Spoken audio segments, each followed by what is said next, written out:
Good afternoon, everyone. Kalla here. Welcome to my live stream. Glad you could make it today. So today, it's time for some more 9 hours, 9 persons, 9 doors. Last time, Santa took June, Ace, and Lotus through one of the 9 doors, and having retrieved Snake, we went through the other 9 door with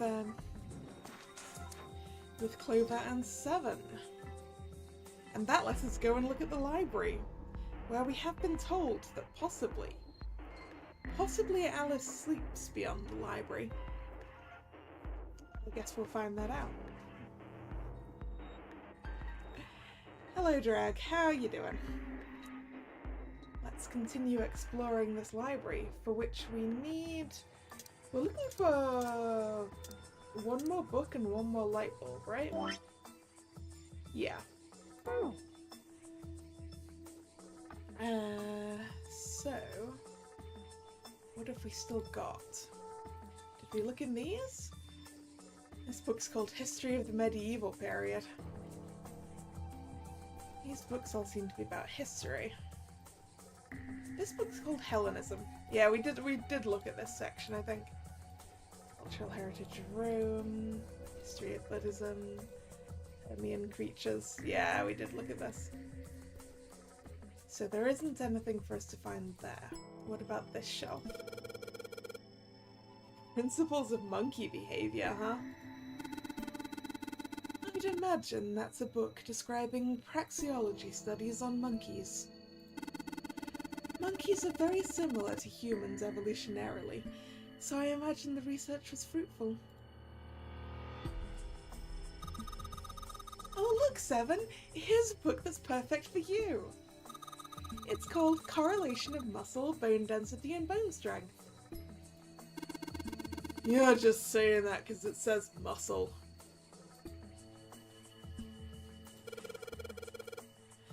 This book is just called Dissection.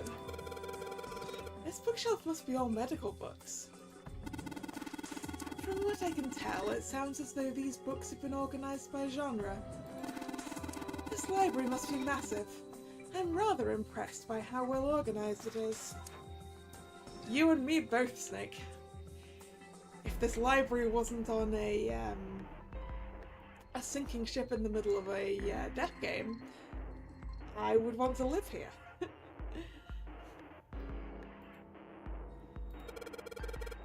Human equilibrium theory. Human anatomy. Regeneration of internal organs. This one, it looks just like that picture book from earlier, the one with the pop-ups. You think they're part of a series or of something? If I did live in that library, how messy would it end up getting? It wouldn't end up disorganized. But that's not the question you were asking, was it? I mean, yes, it would end up getting messy. I produce mess. She says, looking around the room she's currently sat in.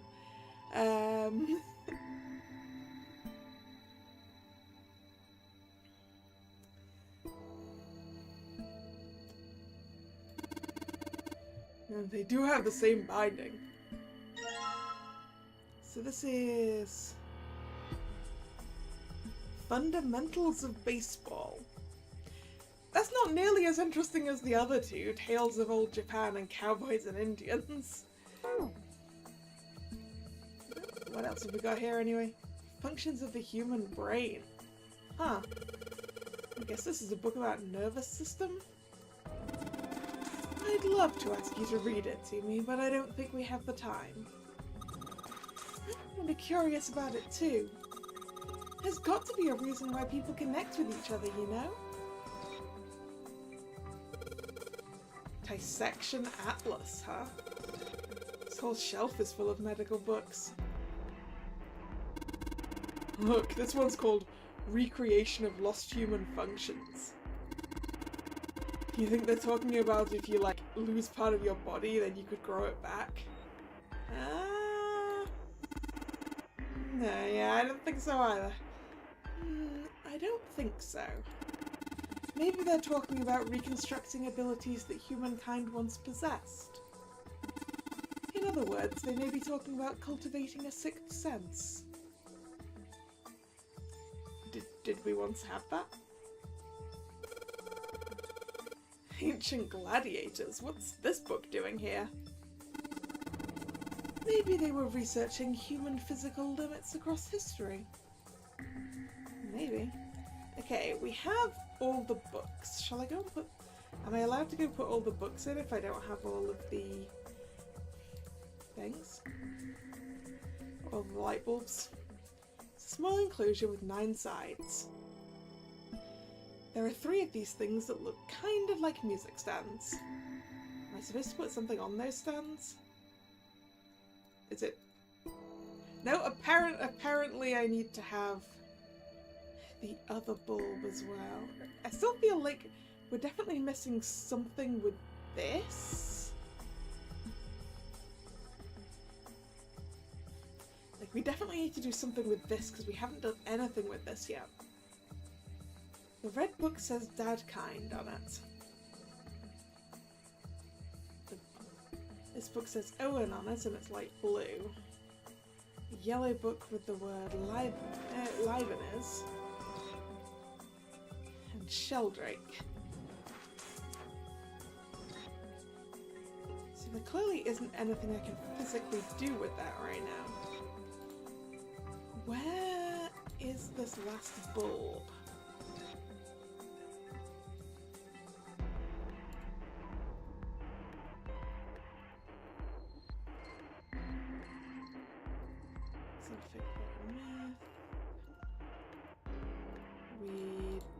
Yeah, we already looked in that area.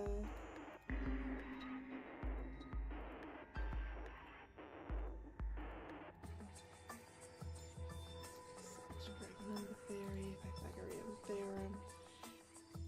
I'm guessing we need to go back upstairs. Right. Let's look at the note on the table. Lights to the books. Yeah, that doesn't help me. It's a coat rack. Like a place you can hang coats and hats and stuff. Well, this one's not too big, so maybe just hats.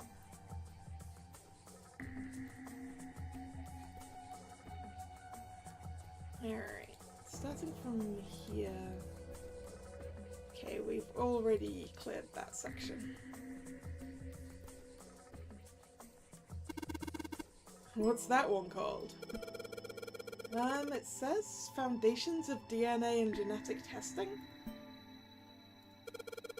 Automated robotic assembly line techniques. Huh. What's that? Some sort of comic book? Jeez, I guess boys really like that stuff, huh? No, you're thinking of a different sort of robot. This book is talking about automated machinery that's used to build things like cars. Communication and computer science, huh? That's a pretty generic title. To be honest, it's so vague I don't know what it might be about. Yeah. Overview of photochemistry. I think whoever set this up wanted us to see the cover, not the spine. Let's look at it, okay? There we go! Ah, looks like there's a whole lot of space behind these books. Look, Junpei! I think there's something hidden behind the books. Yeah, there is. The last light bulb we needed. Success! Right, back downstairs.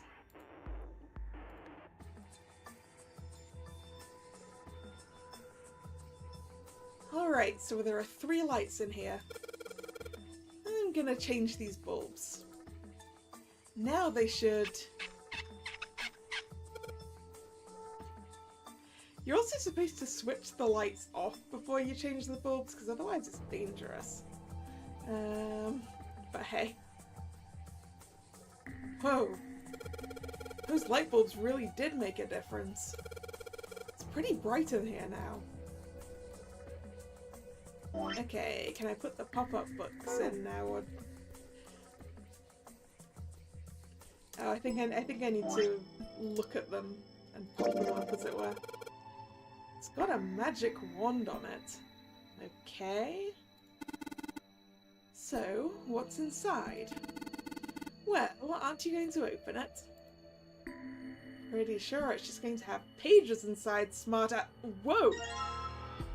Ha! SE5. Alright, let's do the rest of them. This one has some Native Americans on the cover. Hey Junpei, take a look at this one. Native Americans, huh? Maybe it's got some... Whoa! LLK, maybe?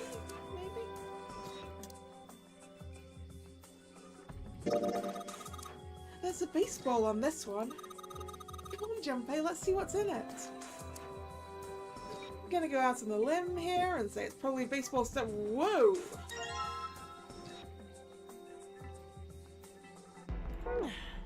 Okay, now I can place these down, right?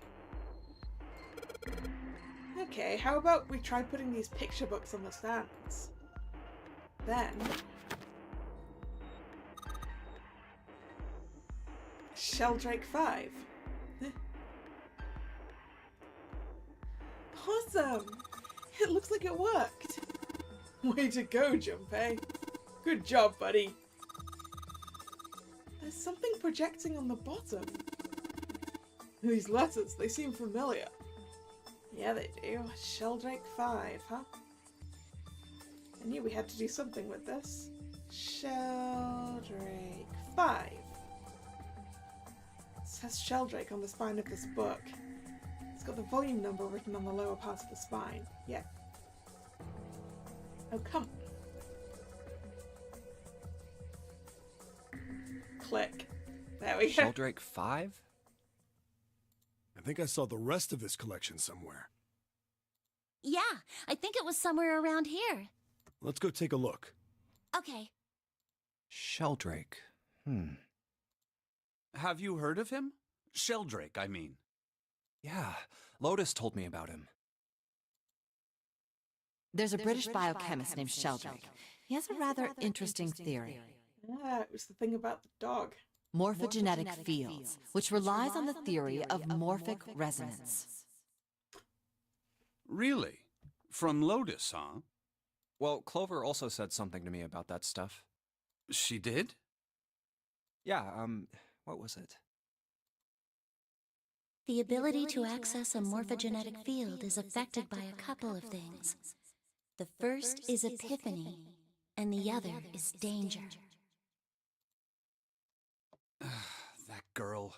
I told her not to tell anyone. You did? Why? Well... Look, man, I didn't push it because we're in a hurry, but I'm kind of sick of this. How about you just tell me, okay? Tell you what? Don't give me that. About the experiment. Ugh. Very well, fine. I'll tell you everything. But not here. Let's move to the top floor.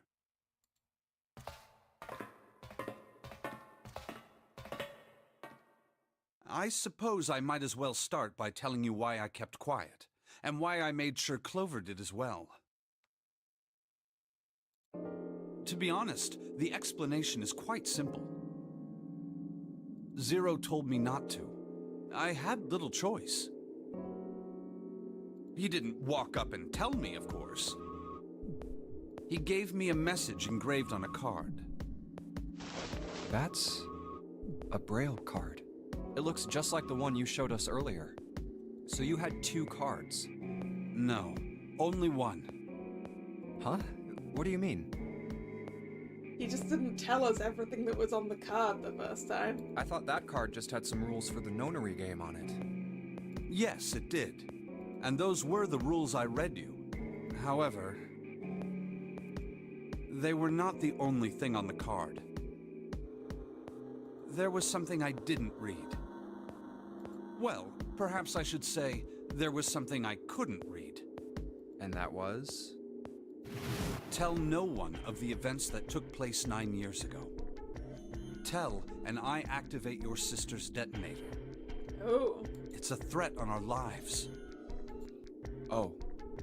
Well, what about Clover? Did she get a message from Zero too? I don't believe she did. But doesn't it strike you as strange that Zero would shut my mouth, but not hers? Yeah. To be on the safe side, however, I told her it was best not to tell anyone. Still, apparently she told you. That girl... What's wrong with her telling me? I figured some stuff out with the things she told me. I mean, it looks like the whole activate her detonator thing was just a bluff. She's prancing around downstairs happy as a clam now that you're back. That's very true. I've decided I can trust you. Oh, good. I've decided to tell you the truth. The chance that Santa is Zero is very high. I feel I can assume Santa doesn't have the time to observe us at the moment. And at any rate, even if he were, I very much doubt he would kill us. Why? Clover told me about the four-leaf clover, about the words. If he knew about that, then he was in my group during the first experiment. I'm sure of it. He wouldn't kill us. No matter what the situation was. Hey, Snake? Yes, I know. You want to know what happened during the experiment. Yeah. How much do you know? Clover told me about... I see. The morphogenetic field in the experiments 9 years prior. How the experiments had taken place simultaneously at 2 locations, one being the ship and the other being a building in Nevada. And the girl that died during the experiment. She told you all that, did she? At any rate, I now know how much you've learned. All that remains for us to determine is who did this and why, right? Yes. Can you tell me what happened? Yes. The people who organized the initial experiment were from a company called Cradle Pharmaceuticals. There were 4 of them running the show. Gentaro Hongo, Nagisa Nijisaki, Teruaki Kubota, Kagechika Musashido. Hongo was the CEO of Cradle Pharmaceuticals. Yeah, okay, so that's Ace. That one on that side looks like the 9th man.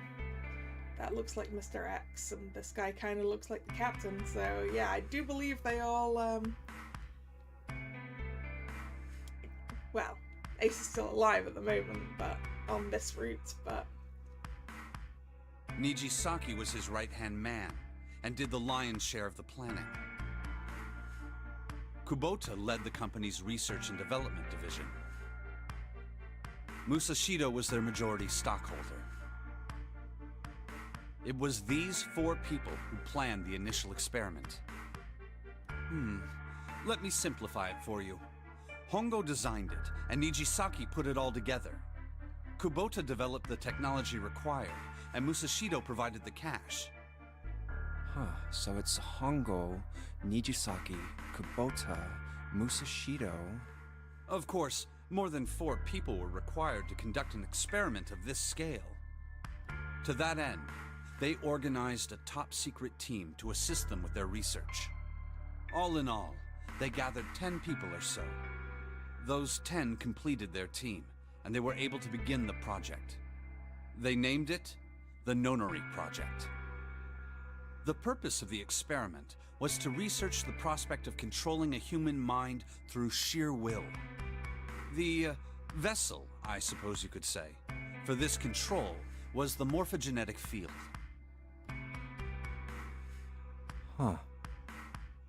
Why did the glycerin suddenly begin to crystallize?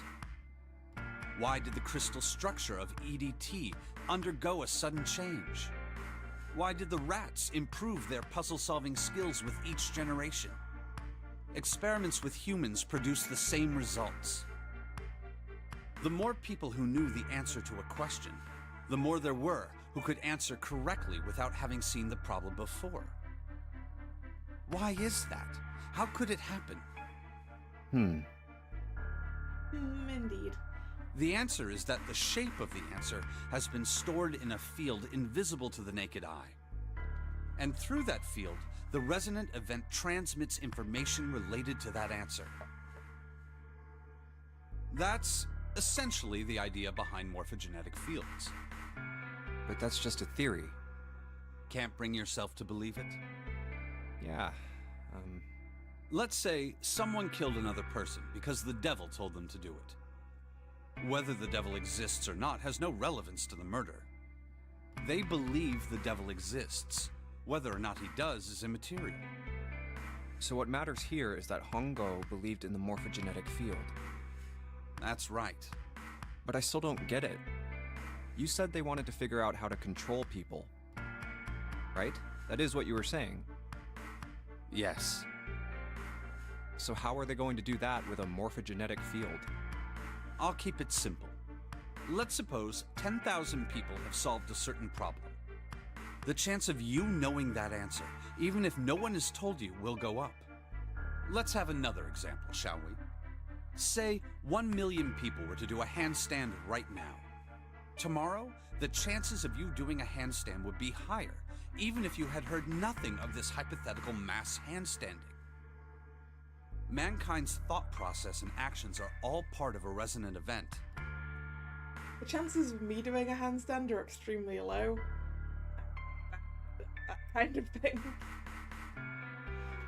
Not that I've tried in like 20 years, but All of the resonant events encoded in the fields are projected onto you. Of course, this assumes you believe in this theory. Do you follow so far? Yeah. Now, if there was a person who had the same effect as those millions of people, what would happen? If that one person were to do a handstand, other people would find themselves wanting to do handstands as well. Can you imagine what a person with powers like that would be able to do? Come on, there's no way. I'm not done. Imagine another scenario. Imagine another person. This is an ordinary person. Let's say he does a handstand. What if there was someone who could grab the resonant event he created by doing that and use it to make other people do handstands? What would happen then? A person who has the power to write to the field, and someone who can read from the same. You could think of them as the writer and the reader, or the transmitter and the receiver. What would the world be like if there were people with abilities like these? So the transmitter's resonant event can be transmitted through the field and sent to the receiver. And then the transmitter can control the receiver however they wish. That's what you're saying, right? Yes, close enough at least. Come on, that's just crazy. Well, if you want to prove that, then you'll have to test it first. At least, that was how they thought. That was why they decided to do their experiment. That was how the Nonary project began. By the way, Junpei, have you ever heard of the Gansfeld experiment? Yeah, that was an experiment in telepathy, right? You place a pair of subjects in separate rooms. Then you show one a picture and ask the other what they see. Interesting. I'm impressed. Yes, that is exactly correct. yeah, because someone told us that one. May have been Lutus. So, why did you bring up the Gansfeld experiment? It was used to screen subjects for the Nonary project. To get people who are more likely to be able to interface with one another, I guess. The hospital in a remote town was affiliated with Cradle Pharmaceuticals. Hongo used it to conduct experiments on visiting children in secret. Some of them, he found, had potential. He began to gather children that showed promise. Children that seemed as though they might be able to access the field. Of course, none of them volunteered. They were kidnapped. There were 9 pairs of siblings taken, for 18 children total. For reasons that were not fully understood at the time, each pair had 1 transmitter and 1 receiver. They were split perfectly. As such, the 18 children were split into 2 groups of 9. The children who were put into Group Q were the ones who excelled at transmitting. They were transferred to the mock experiment building known as Building Q in the Nevada desert. The children who excelled at receiving were put in Group A. Group Q&A, so question and answer, huh? Group A was then placed on the former hospital ship Gigantic.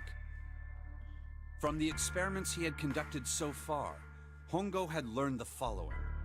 There are 2 things that can increase one's resonance with the fields. The first is epiphany. The other is danger. Have you ever been faced with an especially difficult problem and thought about it very long and very hard until finally an answer suddenly appeared in your mind?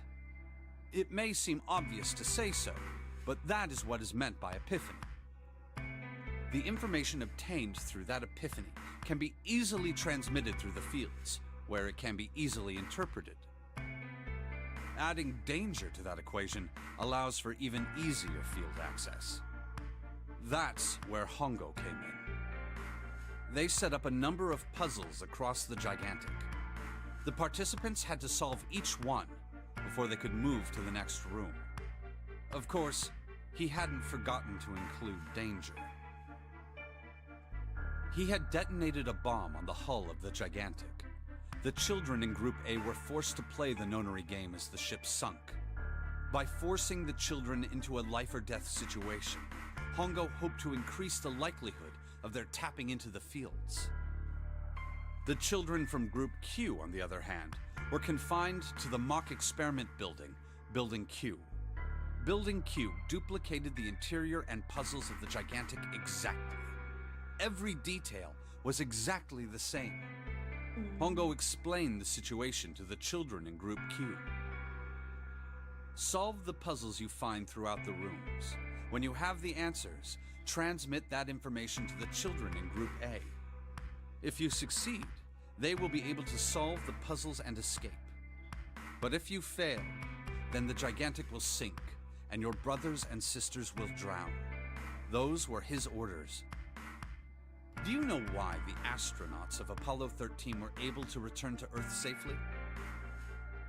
It was because NASA had access to a replica of the Apollo 13 capsule. All of the equipment, the instruments, everything.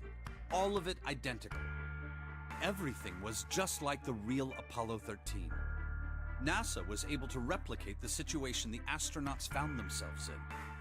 By putting themselves in the same situation, they attempted to solve the problems the astronauts were dealing with. Once they found solutions, they reported their findings to the men aboard the actual capsule. That was how they were able to return safely. It was the same with the Gigantic and Building Q. The children from Group Q had to use the power of epiphany to solve the puzzles they found and transmit what they learned through the fields.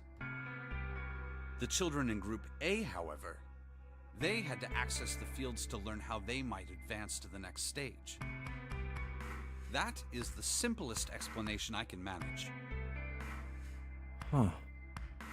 Hey, Junpei, Snake! How much longer are you two gonna sit around on those bony asses? Get down here already! He's right. Let's go, shall we? We don't have much time. We need to get out of here, and soon. Hold it. There's one more thing I want to ask you. Are you sure that there were 18 kids? Why? Well, I thought it was only 16.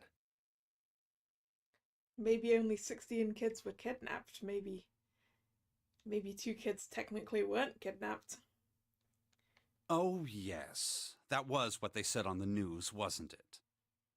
Yes, I have no doubt that 18 children were abducted and used in Hongo's experiment. After all, you couldn't exactly play a nonary game with any less, could you? Well, yeah, but are you saying that the news got it wrong? Yes, I am. There were 2 more children. However, they had no relatives that I'm aware of. I imagine no one filed a police report when they went missing. Or there's this possibility, yeah. They were brother and sister, like Clover and I. The brother's name was Aoi. The sister's name was... Her name was Akane. Akane? That was the girl who died. What? Akane Kurashiki died? Then what's she still doing alive? 9 years ago? Then, who is June? No. It's impossible. It can't be true. Akane isn't that uncommon of a name. If Snake had known her last name, that's a different matter entirely. So they share a name. A lot of other people do too. It doesn't mean anything. It was someone else. Of course it was. It has to be. Is something wrong, Junpei? Your breathing sounds strange. Of course, Junpei, does your Akane have a brother? Oh, no, it's nothing. I'm fine. Let's get back down there, alright? I couldn't do it. Why didn't I ask? What's her last name? I just couldn't get the words to come out.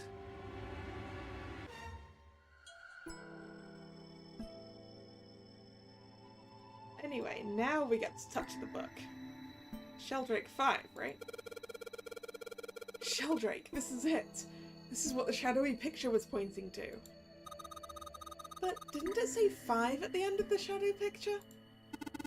Yes, I think we need to find the 5th volume. Hey, there's a button.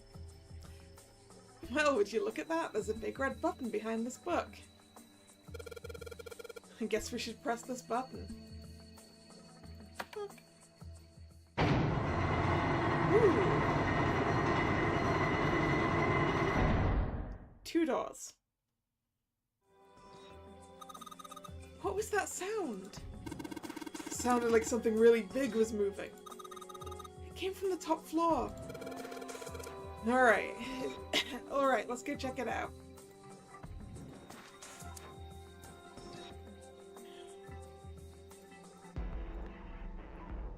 Alright. What's this thing in the middle?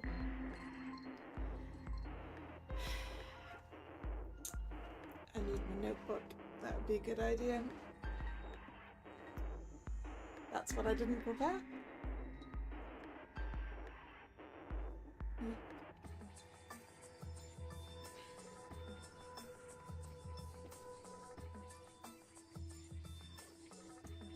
Pen and notebook.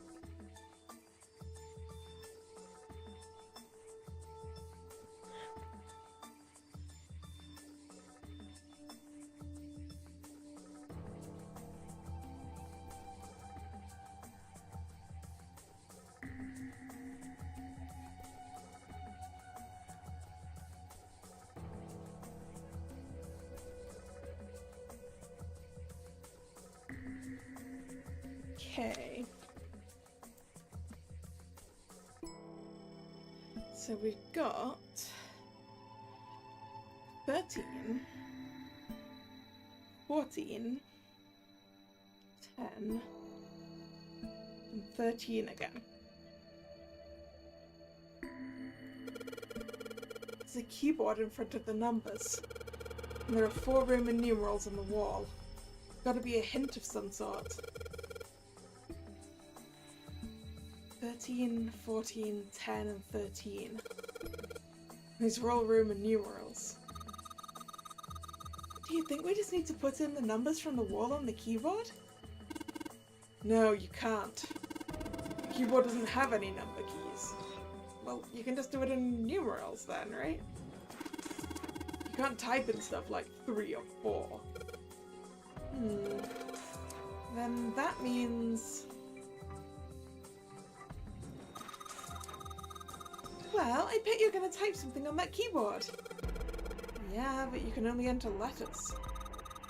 Looks like you can only enter 4 letters. Let's see how it works. I guess you need to hit enter once you type in the letters. And you can erase what you typed in with clear. Okay, I get the basic operations. Let's give it a shot. Okay.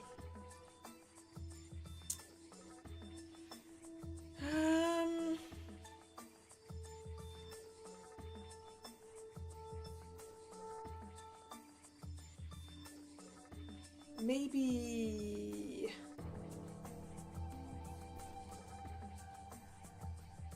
we gotta convert it down?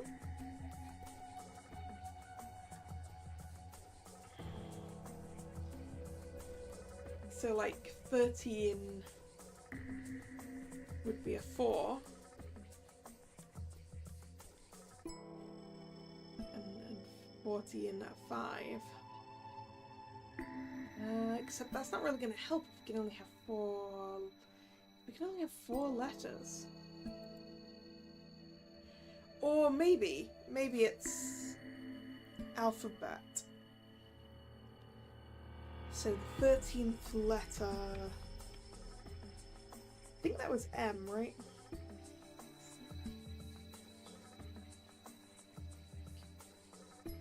Yeah. So it would be M, N...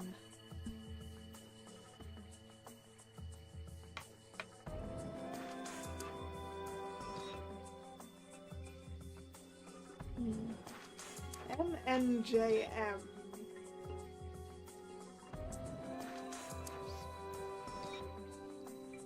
Might as well try it.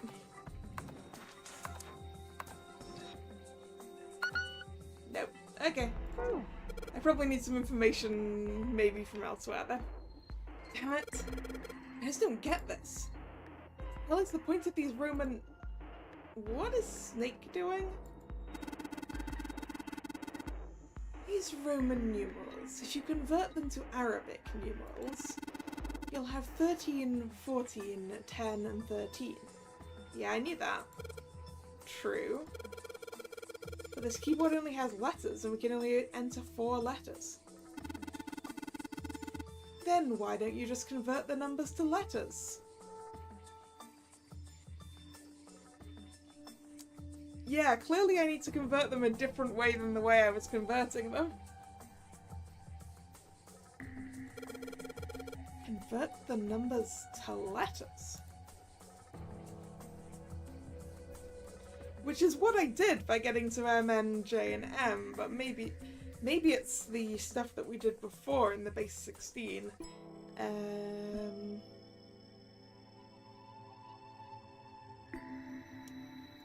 Which I don't remember how that worked. Because I don't have that part written down.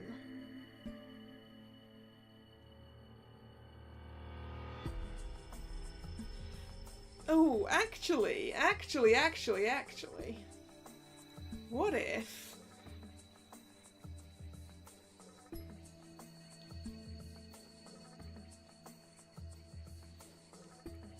What if we're converting it, like, visually?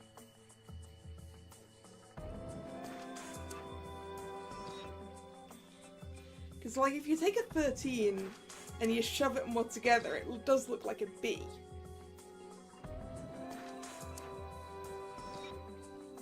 But I don't know what you'd do with 14 in that regard. Because it really depends on how you draw a 4.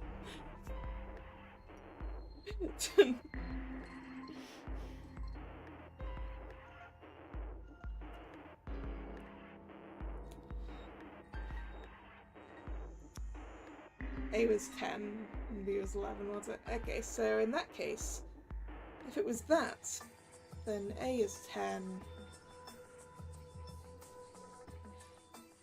Okay, dead makes a lot more sense. Thank you, Drag. Dead would be a real word.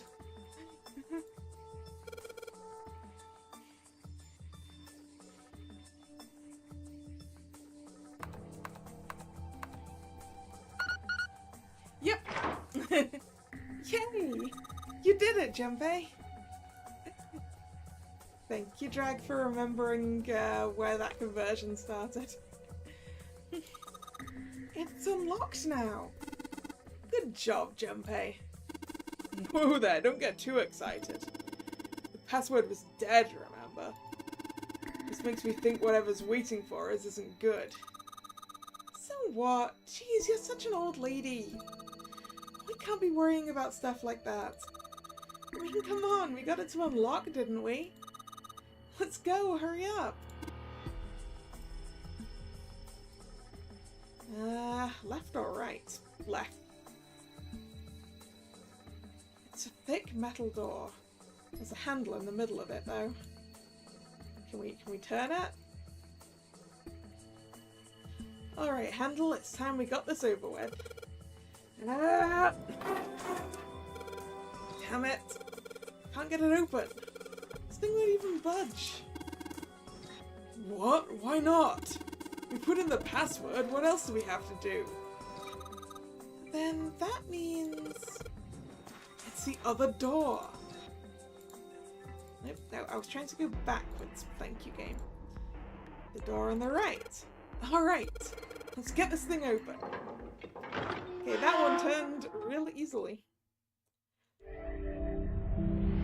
Found it. Alright, this is the next... You played a mobile game in the past where you had to convert hexadecimal into things. Yeah, so that's going to be stuck in your brain then forever, isn't it? Oh, the door! Oh look, it's a little model ship. Did that just close on its own? Don't tell me we can't go back. I don't know. Let's see. Sounds like a yes. Damn it. It looks like it locks automatically. Is there any other way out? Well, there's another door over on the right. There's a card reader next to it. Look at this room of junk. It's got a red light on it, though, so I'm pretty sure it's locked, too. But there is a card reader, right? Yeah. Then perhaps if we find a key card, we could open the door and leave? Well, yeah, that might work, but... Hey, wait a minute. Are you saying we're gonna have to search through this room for one little card? Oh, man.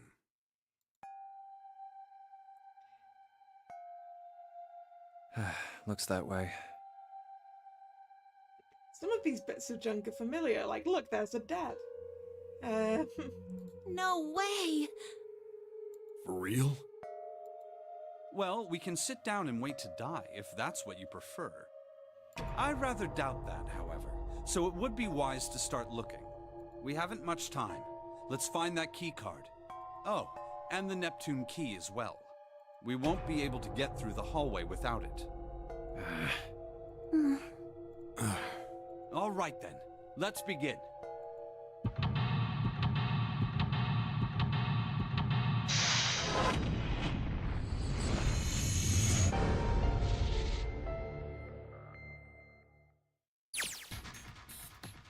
Study, is that what it's called? I will christen it the junk room. Hey, didn't we... No, it was slightly different last time. Hey, Junpei, isn't this a nautical table? Yeah, I feel like I've seen this before. New material has been added to the file screen. Cool. Gosh, this desk is really big and it feels really sturdy. Yeah, it does seem pretty heavy duty. I suppose it belongs to whoever uses this room, wouldn't you say? Piles of crap everywhere. Even this place is a mess. It's so messy, I don't know where to start. Some of this crap looks familiar. I think a lot of these are parts of the puzzles we've solved in the other rooms. If that's true, then this room could be Zero's laboratory. Zero would shut himself in this room to devise the machines and puzzles he'd need to see his plan come to fruition.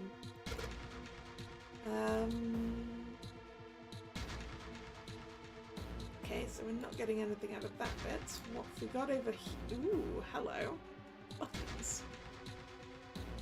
There's a control panel in front of the big screen here. I wonder if any of the buttons do anything. Something on the screen now.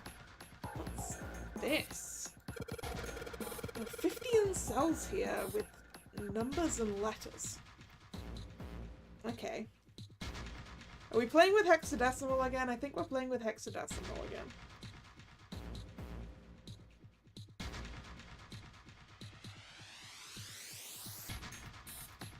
Well, not hexadecimal, obviously, because there are L's involved.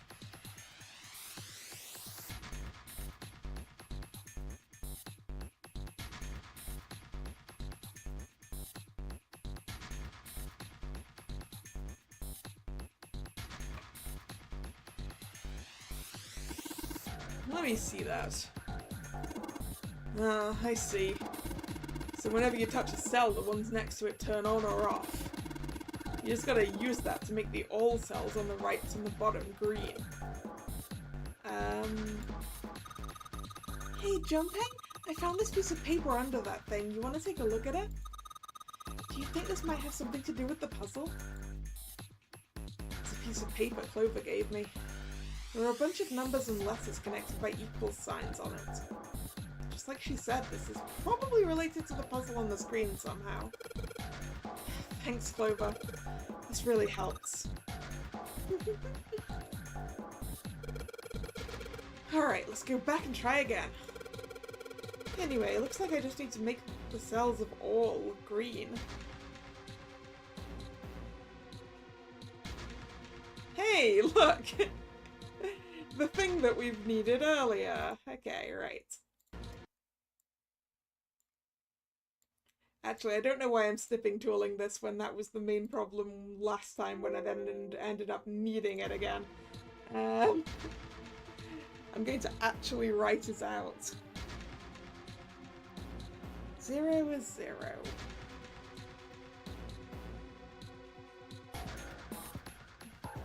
Obviously.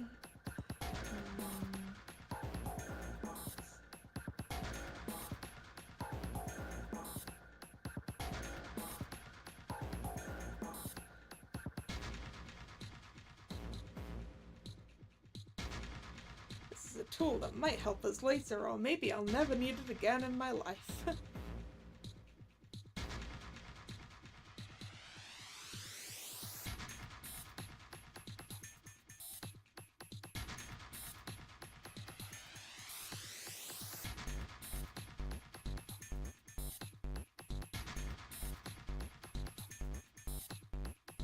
Okay. So...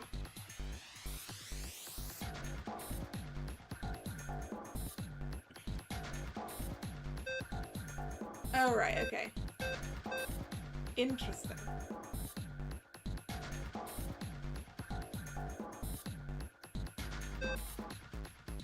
I don't think this is maths.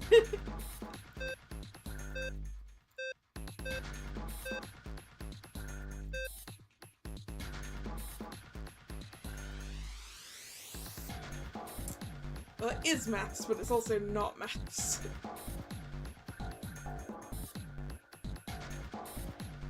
So we want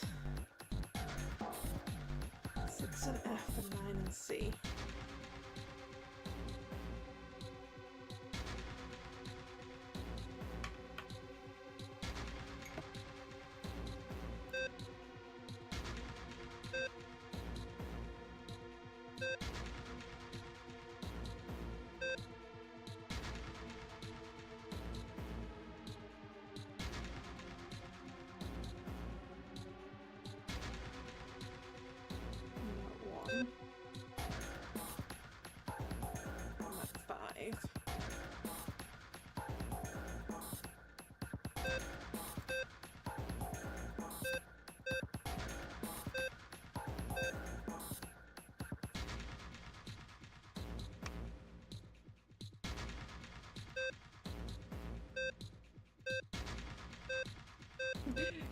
just messing around at this point. Right, I need to actually think about this.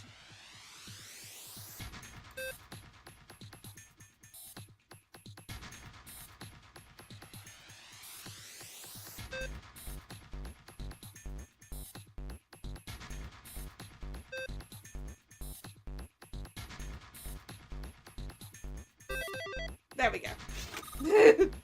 Got it! You did it, Junpei! You're so smart. You seem to have done an excellent job and solved the puzzle. Just what I would have expected of you, Junpei. Hey, come on, you're embarrassing me. Whoa, whoa, don't get cocky, kid. We don't got time for that. Look at this. Check out the right edge of the control panel. The lid slid open and something came out. Cross emblem. Okay. Is there anything that we can touch over here? Doesn't look like it. So we've got a cross emblem. Oh, it looks like the emblems go in here. Alright, I've put the emblems into the 4 indentations on the desk, but... Huh? Nothing's happening. Wait, what's Snake doing? I feel symbols engraved just above each indentation. On the upper left is the steering wheel symbol. Okay. So a steering wheel. On the upper right, cross. On the bottom left, the mysterious circle. These are things that I haven't seen yet because I only have one crest. And lastly, the waffle pattern. Okay. Additionally, each symbol seems to have been given a number. 1, 2, 3, 4. Okay. 1 steering wheel, 2 cross, 3 mysterious circle, and 4 waffle patterns. I guess we'll find out how the circle is mysterious when we actually see it. Maybe it's got like a question mark in it or something. Perhaps we need to insert the emblems in this order. That's order, huh? Alright, so we can't do anything over there yet then. What's this? This monitor is part of this machine. It's really dim though. It's got a map of the world on it, but I can barely see it. Okay. Can we... I wonder what the hell this thing is for. There's something on the front that looks like a compass. There is, isn't there? Junpei, it looks like there's a compass on there. Now I get it. What do you mean? I guess you weren't that clever, but I solved a puzzle like this one in the wheelhouse. I think I just need to do the same thing here. The same thing? The important part is this nautical table we just found. I just have to match up the directions on the compass with the lines on the nautical table. I used the steering wheel in the wheelhouse, but this time I think I'm going to use the wheel attached to the side here. Okay then, show me, now! Of course. Maybe I ought to run through the instructions. This looks like it probably works the same way the steering wheel in the wheelhouse did. If I just touch the direction I want it to turn to, the compass will turn that direction. Then I just gotta press stop when the compass is pointing where I want it to. I'm betting something will happen if I can do it right. Alright, let's do this. Alright, so what we want is south, east, no, west, south, west, then southeast, northeast, east, north, east again.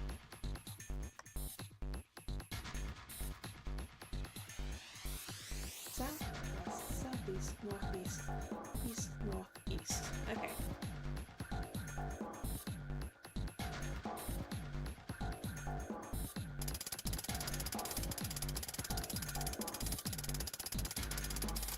South.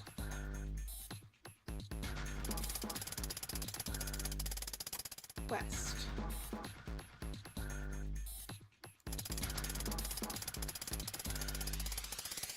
Southeast.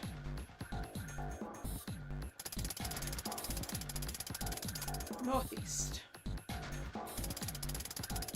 East. North. And east again. Yay, you did it, Junpei! Good boy, who's a good boy? Yeah, knock it off. Hey, we don't have time for screwing around right now. Check out the right side of the monitor. It just kind of slid open and something came out. Oh, yeah. I heard a noise too. You know that big box in the hole by the exit? I think it made a noise. Like something unlocking, you know. Dogged bait. Well, don't we all want head pats and to be told we did a good job? A noise, huh? Right, so that's the helm emblem. So it actually looks like that and not like what I drew. Oh. Okay, this one. Let's see what happens when I... Whoa. Well, now we've got something on the screen at least. Huh? What is this? Oh, wait a minute. I saw something like this when I figured out that Morse code puzzle back in the communications office. Did we? Morse code? Yeah. The dots on here look like the dits from Morse code. There's 2 dots on the first line, 4 on the second, and 1 on the last. I can't do Morse code. Ah, I'm afraid I don't understand. Well, perhaps you should give it a shot anyway. Alright, I'll try. Before I do that, though, maybe I ought to run through the instructions. If I just tap the button, it'll enter a dit. Oh, are we just entering it? So that's a lot easier. If I hold the button down, it'll enter a da. Once we enter our answer, it'll automatically determine if it was the correct answer or not. Alright, let's do this. 241, wasn't it?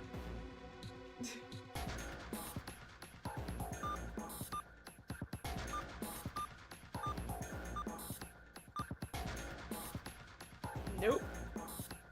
I need to go back.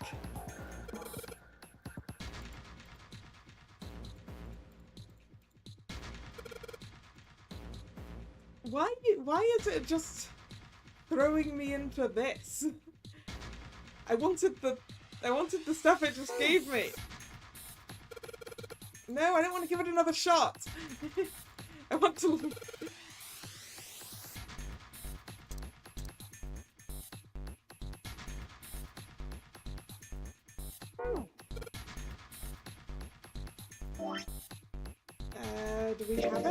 Do we have it in the files? Probably not, right?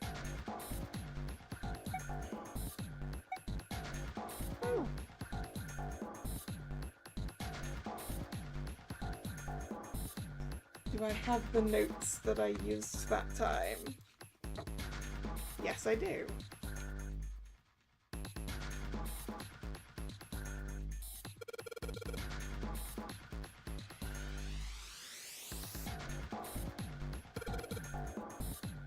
So is it going to be the same? I don't think it can be the same one as before, right?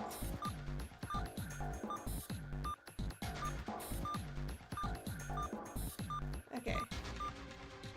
It's basically we can only do 241.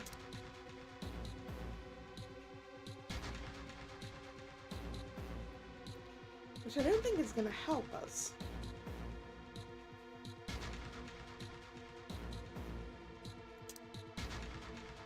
Okay. I feel like I need some more information from somewhere else in the room then. That's this thing. There are 3 monitors here. Power's on, but there's nothing on any of the screens. Can we put in the first 2? We have the first 2. Let's just drop the emblem of the steering wheel in here. Whoa! Well, now we've got something on the monitors at least. What's that? Looks like some kind of puzzle. I wonder if there are rules. No, I wonder if these are the rules. Here, I'll read them to you. When you touch a numbered area, that area will be selected and will turn blue to indicate this. Touching a numbered ball after selecting an area will cause that ball to be moved into that area. However, you cannot move the red balls. You can only move 3 to 5 balls into a single area. Press the check button once you have moved all of the balls, except for the red ones which you cannot move. The digital route of the balls in an area must match the number for that area. That's it. Okay. I still don't really get it. Whatever, like they say, practice makes prefects. Really? Let's give this a shot. Don't you mean practice makes perfect? Hey! Let's see you solve the next one. Then you can make fun of me. By chance do the red ones show those who are dead? That's my assumption.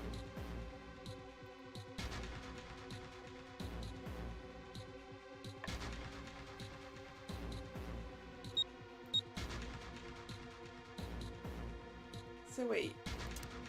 Okay, we are... Ah, right, no, the 6 and the 3 are the digital routes that we're going for. So 6, we need a total of 17. So let's say 8, 6, and 3.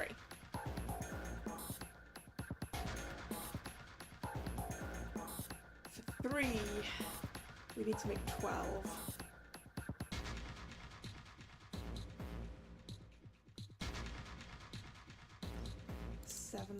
Nope, wait. Didn't click over. 7, 4, and 1. I think that's right. This combination will not open the door. Really? Did I maths that wrong? Or do we have to use all of the balls? I'm guessing we have to use all of the balls, actually. 6.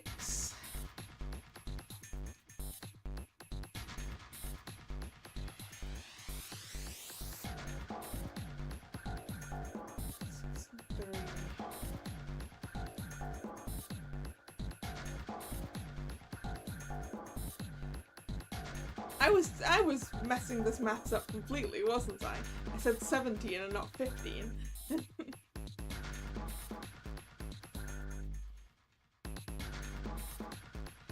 That's where I dumbed.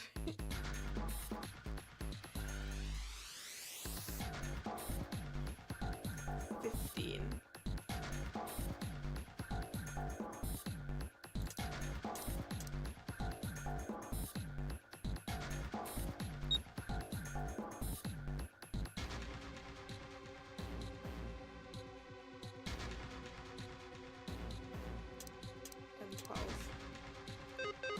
There are numbers left. Okay, we do have to use all of the numbers. Got it. In that case...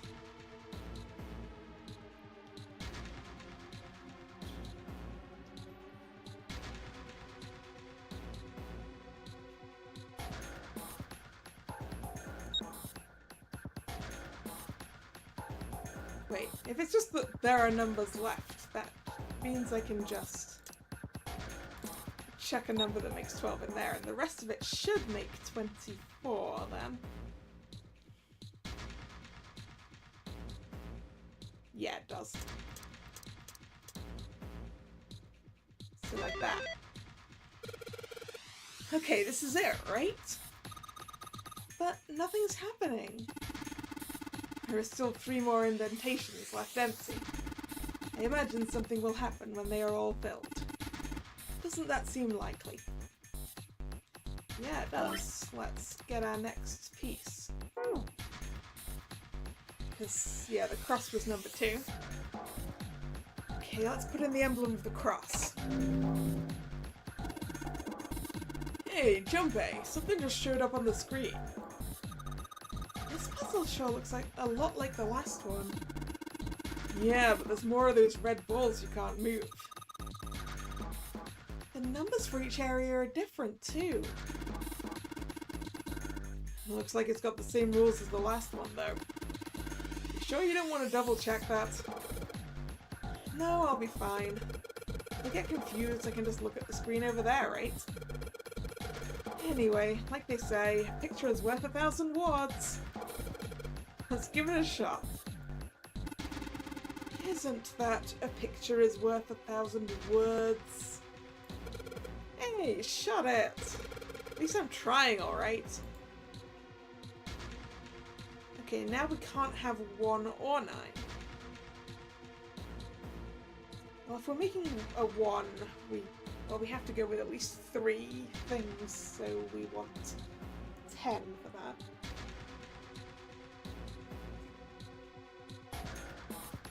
And a set that makes 10 would be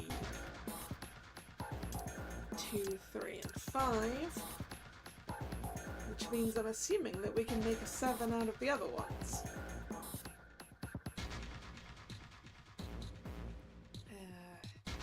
10, 17, 25, yep, that's 7.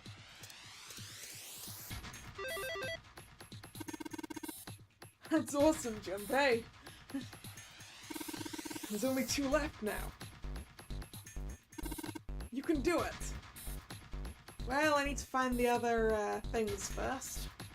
The metal shutter looks pretty sturdy. It's framed with black and yellow warning stripes. Alright, let's open it.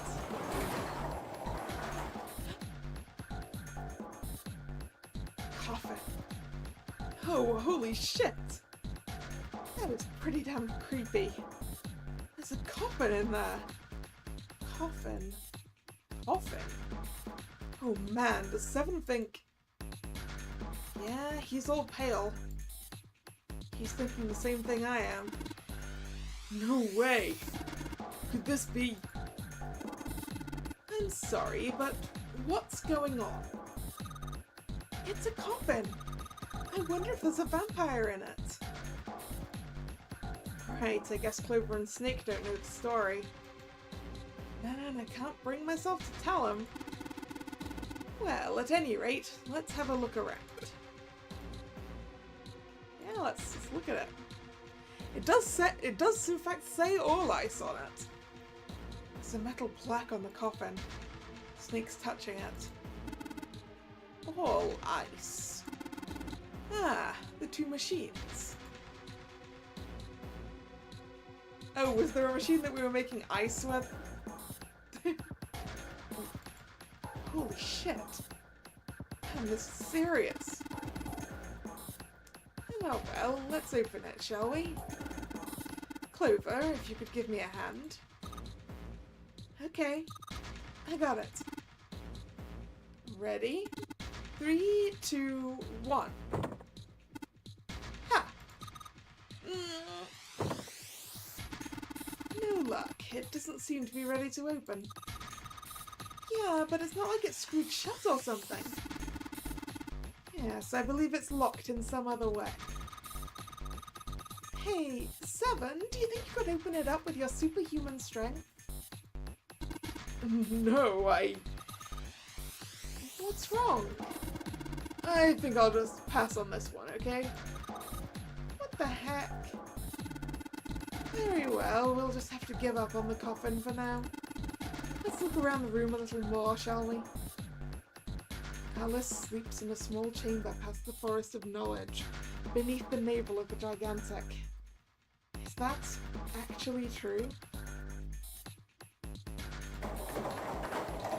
And also, if all ice is related to the 2 machines, and the other machine involved all, that means this machine involves ice. Which means that I'm about to look up the Morse code Well, I'm about to look up Morse code and try and enter ice into it. I don't know Morse code off the top of my head. Will it work? It will. 241. Have you figured out what you're supposed to enter here, Junpei? It looks like the word that's supposed to go here has 3 letters. It's got 3 lines, and I think each line is 1 letter. I see. Well, if that is the case, then perhaps the letters you need are made up of 2 symbols, 4 symbols, and 1 symbol, respectively. After all, isn't that what you just said? One line has 2 spaces, the next 4, and the last only a single space. I see. So in other words, I've got to enter either the dots or the dashes, and a set of 2, a set of 4, and then just 1. Yes, well, so it would seem. Maybe I ought to run through the instructions. Okay. So, I'd hope that somewhere in this room is a thing with Morse code on it, but I don't know where it is, so I is dit, dit. C is D, D, D, D. And E is just D. All ice achieved. I see, it seems you have solved the puzzle, Junpei. Excellent work. The answer was ice. How did you know?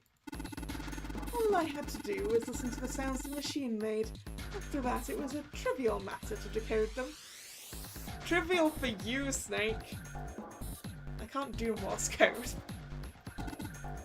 Ah, yes. I believe I heard a noise from somewhere on the right of the device after you solved the puzzle. It sounded rather like something sliding open. Do you see anything that could have made that noise? Yeah, that's true. Ah yes, one more thing. I heard a sound from behind the shutter. Perhaps the coffin is unlocked now. What? You know, I think I would count that as a mysterious circle.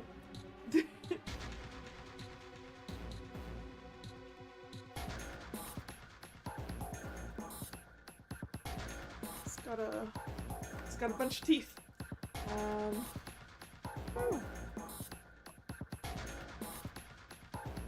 Perhaps the coffin is open now.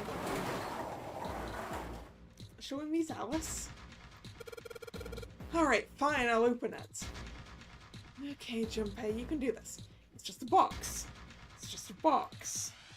Oh, holy shit, this is a coffin. There is going to be something horrible in there, I just know it. Okay. Okay. Deep breaths. Here we go. It's empty.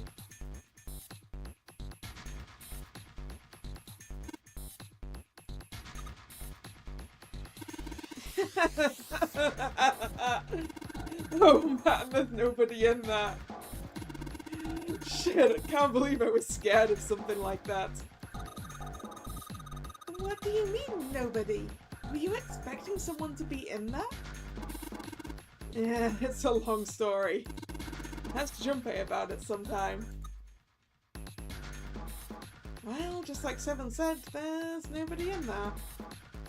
There is something in there, though. Well, 2 somethings, actually. What is that? Ah, that would be the Neptune key, I guess, and shield. 2 things on the bottom of the coffin. Looks like we've got a plate with an emblem on it, and the Neptune key! Yes, we finally found it! Now we can get through the hallway. That's correct, Clover, but we do need to get out of this room first, you know? Yeah, I know. Okay, let's get the hell out of here as quickly as possible. I don't have any objections to that. I don't think we'll use the Neptune key in this room. It's really important though, so I'll keep it in my pocket for now. As far as this other thing goes... well, I guess that would be the waffle.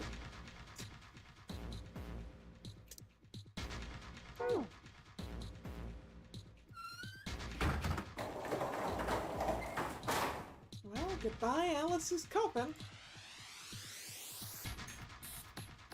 Mysterious circle. Let's put in the emblem of the secret code. Damn, this puzzle looks a lot like the last one.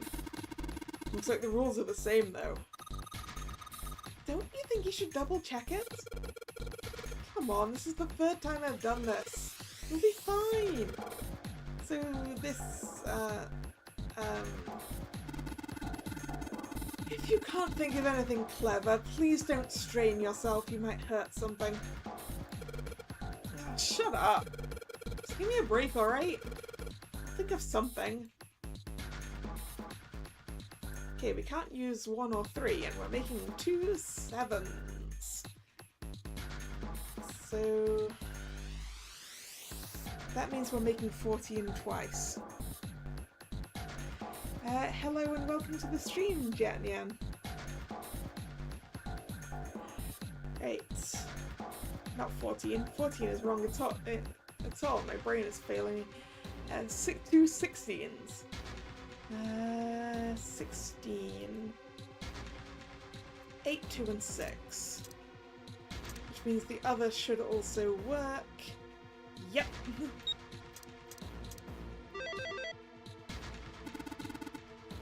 Excellent work, Junpei. You've only got 1 left. I can see the light at the end of the tunnel. Yep, we need the waffle. See what happens when I put the emblem of the coffin into this indentation. This is the 4th one.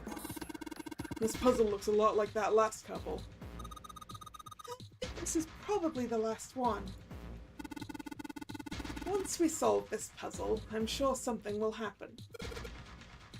Alright. I'll solve it in no time.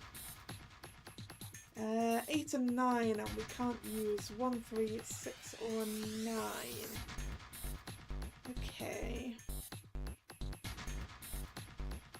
8, 17, 2, 8, and 7. And on the other side, that's... Wait, that's not gonna work. Anyway, wait, are we allowed to put 2? We weren't allowed to put 2 before, I didn't think, but hey. Nope, okay.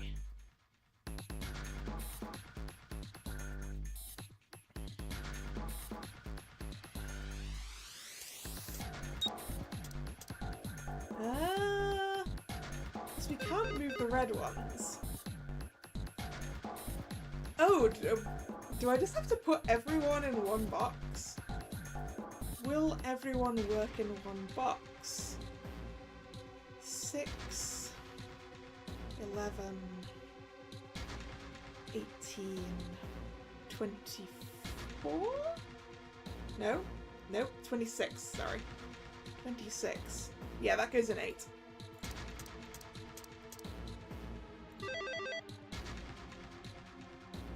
Huh? Where did that noise come from? Underneath the keyboard? Way to go, Junpei! You answered all the questions! Damn, Junpei, good job! Hey, did you hear something just now? Yes, I heard that as well. From the bottom left corner of the desk, I believe. This drawer? Oh, that's a picture. A picture? What the? Hey, I guess that proves what I thought about the about those poor people when they were shadowed. What the hell is this? This man with a mustache on the right. He's the same guy we found murdered in the captain's quarters. He had the 0 bracelet on his left arm. And this second man with the glasses and a doctor's coat. That's the 9th man. He's the 9th man. The one with bracelet number 9. He died after he went into door 5. But this guy, the one in the striped suit, Is Ace. oh man, that's Ace. Yeah, I guess it is. Ace might not be able to tell you that one. No doubt about it. But what does it mean? What is Ace doing in this picture? Not only Ace, the Ninth Man and Cap too. And they look happy, like they knew each other well. Why? How? How in the world are these four men connected? You say Ace is in that picture? Yeah, it doesn't look like it was taken recently though. Ace, the Ninth Man, and Cap all look about 10 years younger. About 10 years, huh? I think it was 9 years, don't you? Ah, so the Ninth Man and the man you found murdered in the captain's quarters are also in the picture? Yeah. Is there anyone else? Or are there only 3 people in the picture? I'm afraid I can't see it. No, there's one more guy. He's got kinda long hair, he looks smart, but a little cold. He's the only one I don't recognize. Yeah, well, you've seen his corpse too. What's the date of the photograph? It doesn't have one. Did you look on the back? Yeah. The back? Yes, the reverse. The other side. That's usually where you'll find information written on a photograph. Huh. Praying for the success of the Nonary project. With Nijisaki, Kubota, and Musashida. With Nijisaki, Kubota, and Musashido. Huh. Then the four men in this picture were the organizers of the Nonary game 9 years ago. That means Ace, the Ninth Man, and Cap were all responsible for making it happen. But I feel like I should be more shocked about this. It's almost as if that's just how things were always supposed to be. Why? Why am I not surprised? Ace was the one in charge of the Nonary project, but why? Why am I so calm? Because you already knew it this, Junpei. You already knew this. It's like I already knew. Ah, of course. I understand now. Ace was the CEO of Cradle Pharmaceuticals. He was the one who invented the game 9 years ago. He was Gentaro Hongo. Ace is Hongo? I had my suspicions from the beginning. Their voices were similar. Too similar to be a coincidence. I could never forget his voice. It was the voice of the devil. I couldn't be sure, though. After all, I had no way to check. I certainly couldn't ask him. Even if I had known, however, I would never have told you. Zero made it quite clear what would have happened if I did. Oh my gosh, I had no idea. Huh? I didn't know that Ace was Hongo. Oh, yes. I suppose you wouldn't have. 9 years ago, you were in Building Q in Nevada, but Hongo was in the Gigantic with us. I know. That's why I didn't know what Hongo looked like. But why? Why didn't you tell me? I mean, I'm your sister, right? You could have told me. I'm sorry. I apologize for keeping this from you. But if I'd told you, Clover, you would have told everyone else. And if you did, then I would have been forced to tell them about what happened 9 years ago. I had to prevent that. Hey, Junpei. You think I could borrow that picture for a sec? Sure. Hongo, Kubota, Nijisaki, Musashido. Hongo, Kubota, Nijisaki, Musashido. Hongo, Kubota, Nijisaki, Musashido. Hey, Seven, do you... Shut it! Just be quiet. Seven is remembering. I'm this close to remembering. This close. Hongo, Kubota, Nijisaki, Musashido. Cradle Pharmaceuticals. Nonary project. Shit. What? What's wrong? Holy shit, this is nuts. What's nuts? I remember Remember what? everything. Everything? Yeah, I remember all of it. My memory's back. Hooray! I remember what happened before I got snatched. What? let me tell you what happened. Like Snake said, Ace is Hongo from the right. The other three are Musashido, Nijisaki, and Kubota. Musashido was the man with the cash. Nijisaki was Hongo's right-hand man. And Kubota developed the actual technical details of the experiments. How do you know all this? Come on, man, I told you, I finally got my memory back. No, that's not what I mean. I'm trying to ask you why you knew all this stuff in the first place, before you forgot it. You really want to know? Of course. Me too. This is gonna take a while. Hell, it'll probably take me a good 3 days to tell you everything. Well, we don't have 3 days. Yeah, I don't think we even have an hour. Just give us the short version, alright? Short version, huh? Alright, fine. I'll give it a shot. No promises, though. I'm a detective. It's a little awkward to say this about myself, but you could probably consider me a lone wolf type. I hold to my own code, because I think doing what's right is more important than doing what you're told. That's why I followed my gut that night. A slim lead brought me to the wharf. 7 is clearly chaotic good. It was 9 years ago. The wharf had been cold as fuck, and I could barely see squat. I was investigating a mess of kidnappings, all of them children. It all had one thing in common: a history of visits to one particular hospital. A hospital under the management of Cradle Pharmaceuticals. And my investigation had turned up evidence that Cradle had been involved in the kidnappings. After a little sweet talking, I managed to finally get a real lead from someone inside Cradle. Nah, in D&D campaign. I mean, you could probably figure out who... you could probably figure out the alignment of all of them, right? My source told me this. Tonight, a ship is set to take the children to a large passenger liner docked offshore. So I headed to the wharf. In the shadows, I searched the harbor until I found the ship I was talking about. There was a bunch of movement near it. Men in black suits, many of them carrying large bags. The bags. There was something about the way they moved as they were carried. No doubt about it. There were human beings in those bags. I moved before I realized it. I came out of hiding with my gun already in my hand. Don't move. I felt metal touch the back of my head. Drop the gun. I could kill you right now. It'd be easy to get away with it, too. Just tie an anchor to your feet, and no one would find you for a week. That what you want? The fish here would love a meal. I kept digging the cold metal thing into my skull. There was nothing I could do. I did what he said and laid my gun on the ground. Downside to being a lone wolf type is that you don't have anyone watching your back.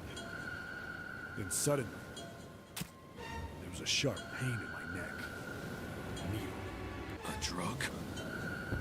That was my last thought. My face hit cold concrete. I was out like a light after that. I woke up on a hard floor. Damn it! Shit, my head hurts. I did a quick once-over of the room. Where am I? A small, shabby bed, a dirty sink, a toilet with no privacy. I'd seen it countless times as a cop. I'm in a cell, huh? Facing the toilet was a door set into the wall. I was still pretty woozy, but I made my way over to it. I pushed and pulled on it, but...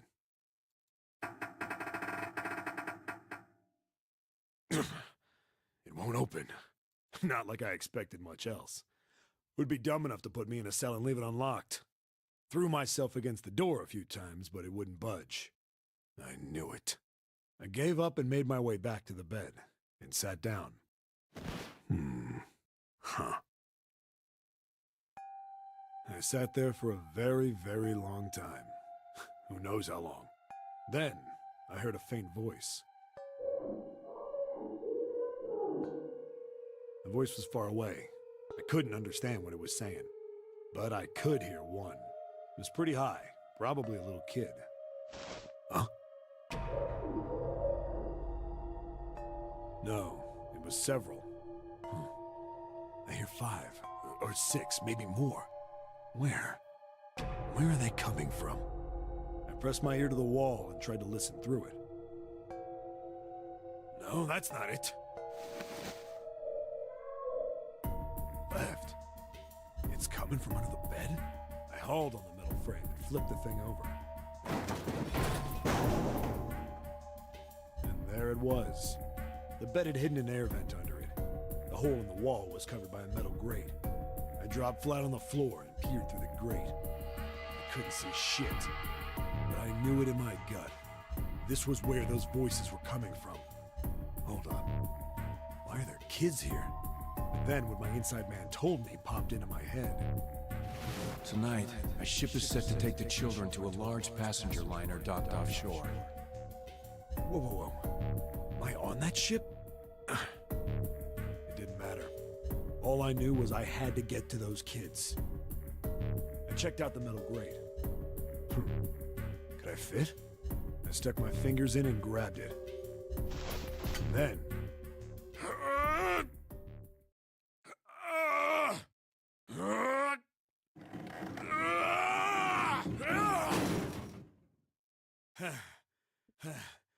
Yeah! How do you like that, you son of a bitch? I finally got the damn thing off. Sweat was dripping down my face, so I wiped it off and crawled inside. The first bit or so was tight. I had a wriggle on my belly. It wind up eventually, and there was space for me to crawl along on my hands and knees. I went from crawling like a worm in dirt to skittering like a bug. Couldn't say it was much better, but I'd take what I could get. And when I'd been in the thing long enough to start wondering where it'd take me, a massive sound nearly scared the piss out of me. It was like a heavy metal door had just been slammed shut. Then there was a voice.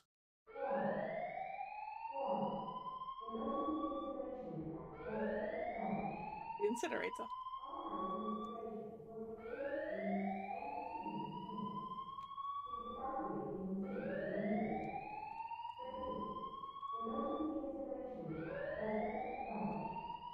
What? I wasn't sure what it meant, but anything with incinerator is bad news. Then, almost as if that was a cue, I heard a mess of young-sounding voices. 18 minutes, not 9. Yeah, clearly, it was being a bit nicer for the kids, right? Still makes a 9. 18 though. A bunch of them were straight up screaming in terror. And all the sounds together made a howl that made the hair on my neck stand straight up.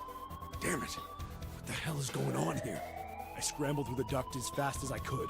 I made a giant racket, but I didn't care at that point. I soon found a metal door on the left side of the duct. The kids were screaming on the other side. I found it. I yanked the handle and threw the door open.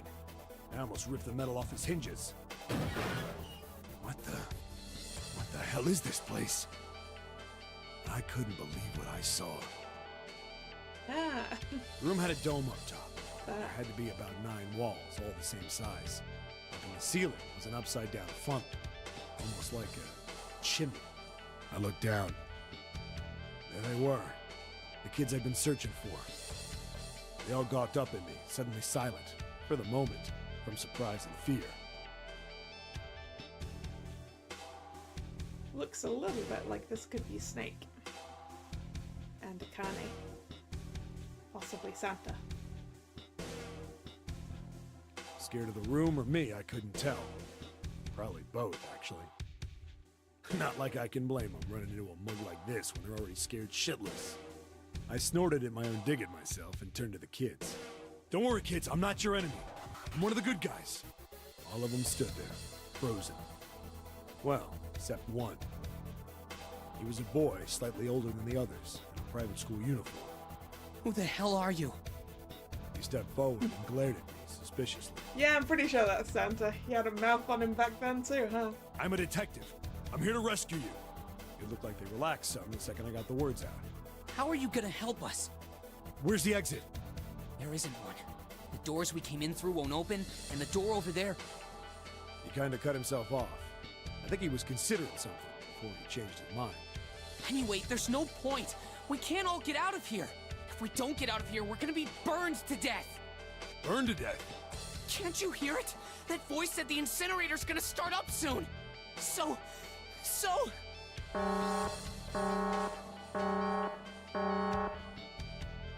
voice spoke again. Incineration will begin in 15 minutes. They only had 15 minutes. I looked back down at the kids. Looks like a good 20 or 30 feet to the floor. No way I could pull them up. Too big of a distance for any of us to reach. What the hell was I gonna do? But then I got an idea. Wait right there. I'm gonna be right back. What? Where is he going? Are you just gonna leave us here? They just got frightened again. I'm not the best at that kind of thing, but I tried to reassure them with a smile. Don't worry, all right? I'll be back, I promise. So just stay calm and wait right there. Got it? Get the bedding off the bed and make a rope out of it? I didn't wait to hear them respond. There wasn't time. I had to hurry. Well, as fast as a guy could on his hands and knees. Didn't take me long to get back to my cell. Still no way out of there, but I had a plan. I needed something from the room. When I got it, I dove back into the hole and took off towards the incinerator. Then... Sorry to keep you waiting, guys. I tipped out the doorway and dropped down the rope I brought with me. Back in the cell, I torn the bed sheets into strips and tied them together to make a rope. It was sloppy, but it got the job done. Yeah. All right, just tie that around yourself, okay? I'll pull you up one at a time. Right. Huh. Wait a sec. Something was off. There were more of you before. Where'd the rest of you go? The boy in the uniform answered. I let them go on ahead. We opened the number 9 door and they left. What? You're telling me you opened that door? That's what I said. Then what the hell are you doing here? We couldn't go with them. Why not? Look, the only people who can go through the numbered door... He was in the middle of explaining when...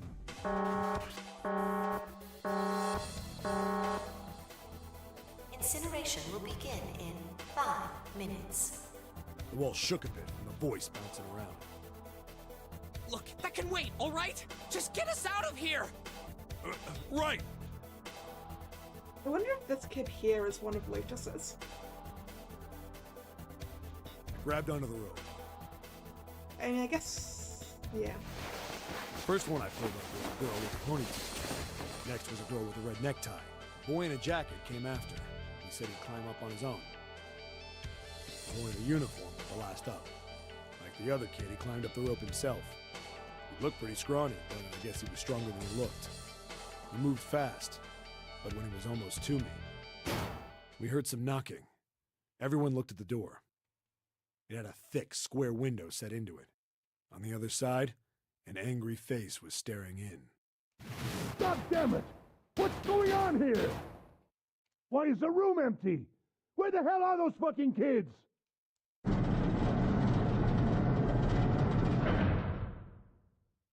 The door opened, and a man stepped in looking half mad with fury.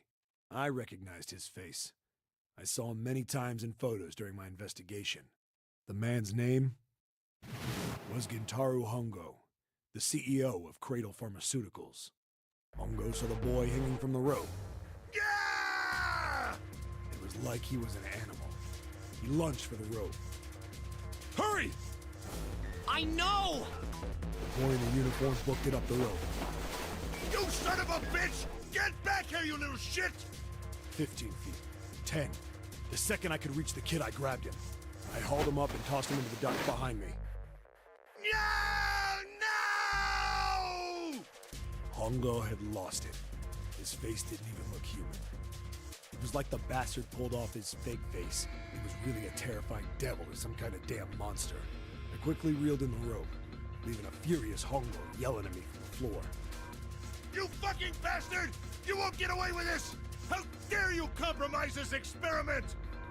Experiment? What experiment?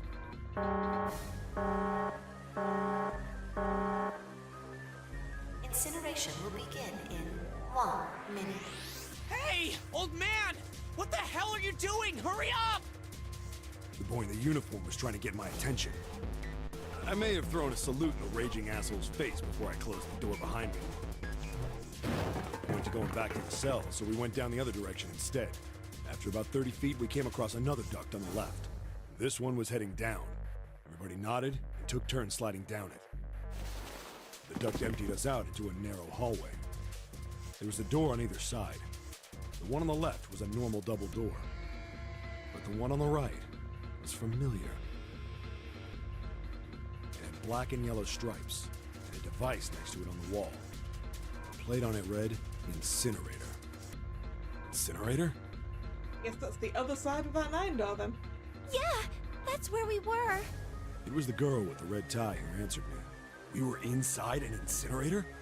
Yeah, Hongo might still be there. It looks like it's been shut off, though. Wait, what? If he's still in there... Yeah, that's not good. Well, he had a way into it when it was locked, so I'm sure he could find his own way out of that. That meant we better. We gotta get out of here. Go to the other door, hurry! The kids started running, and I was close on their heels. On the other side of the door was a large spiral staircase. Run! Didn't need to tell them twice. We went up and up and up. Our feet pounded the steps, our arms pumping fast. We went round and round and round. The devil was on our tail. The stairway kept going. We passed a couple of landings when the boy in the uniform suddenly spoke. Something's up. Akane's not catching up to us. Akane? My kid's sister. The girl with the red necktie. Akane. It's strange. It's interesting that both of those siblings were on the same side of the experiment. I didn't remember seeing that name on the list of missing kids. Hey! Akane! He kept his hands around his mouth and yelled. Maybe we outran her.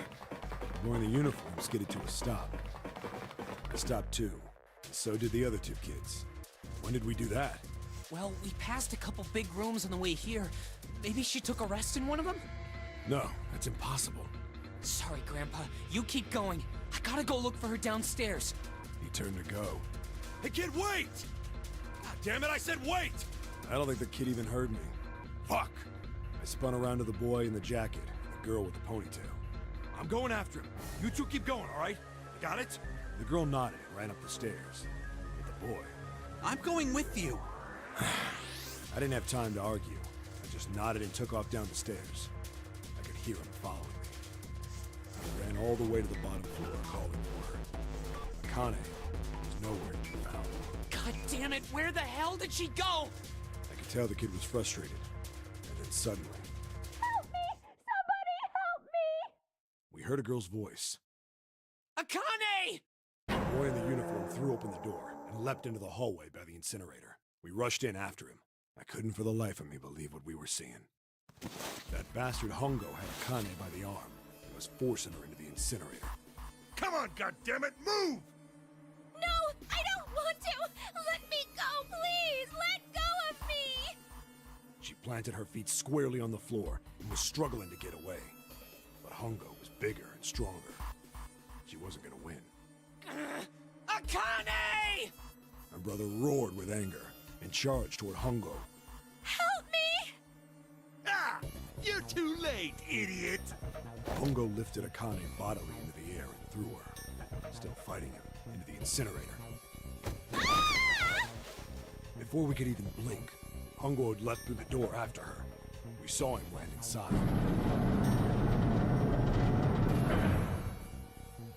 Then, the door slammed shut. We ran to the door.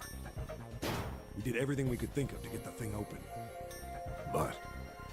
Ah! Fuck! It's no use! The goddamn thing won't move an inch! he started slamming his fists against the door. He was close to shattering his knuckles with how hard he pounded on it. Akane! Akane!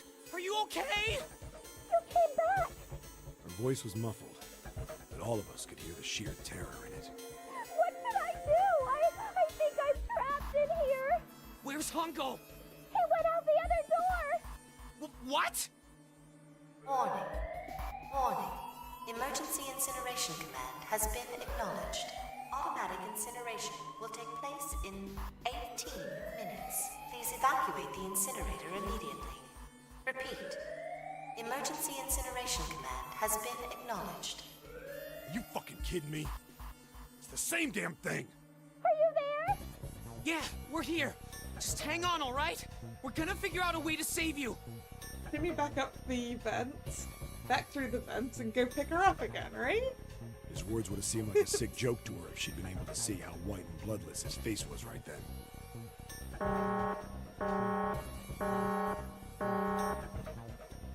Incineration will begin in 17 minutes. Please help me! I'm really scared! I don't want to die! I don't want to die! It's gonna be all right. I'll figure something out. I promise. I promise, okay? You hear me? I promise. It was torture listening to her sobbing on the other side of the door. Her brother was nearly crying himself. He could only stand there, fists clenched so tight his knuckles were white.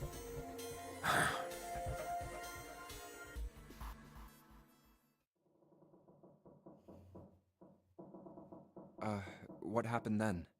Come on, man. Put yourself in my shoes. It doesn't end good. You think I want to remember that? Then... Yeah. Shit. If I'd known it was gonna be like this, I almost wish I hadn't remembered. Hey, are you sure? Huh? Look, I don't want to ask this either, but there's something I don't get.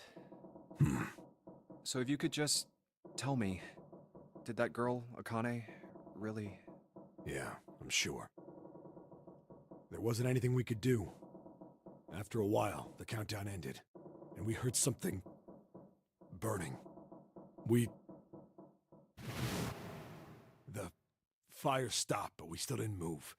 Me and the jacket kid were frozen. The boy in the uniform collapsed as if he couldn't hold himself up anymore. A few minutes passed. The door opened.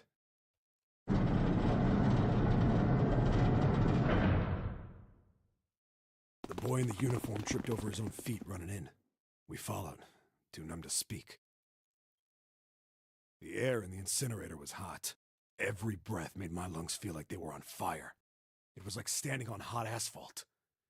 The air was wavering, and in the middle of the room, there it lay. The kid's legs were shaking so bad, I don't know how he managed to walk. I couldn't see his face, but his body somehow looked empty. Finally, he reached it. He fell to his knees as his legs gave out on him. And then...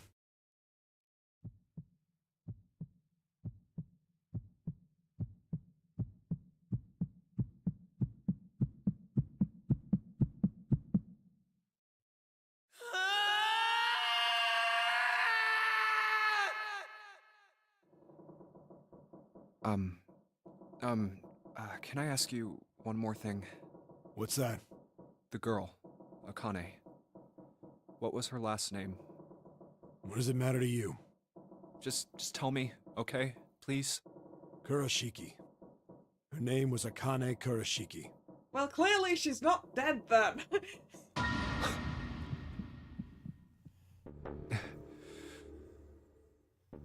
You were there that day, weren't you?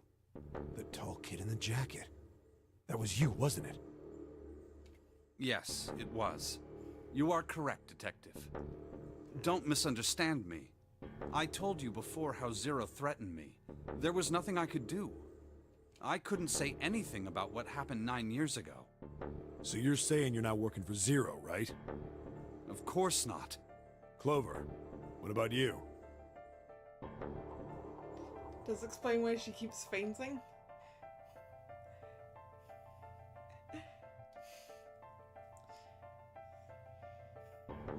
Hey, come on! You really think I'm working with Zero?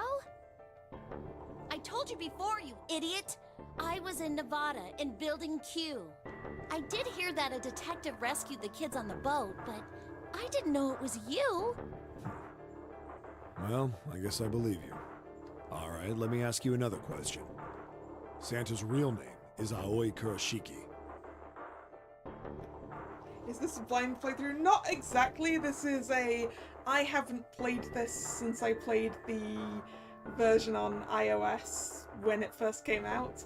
So I don't quite remember all the things. I remember some things, but not everything.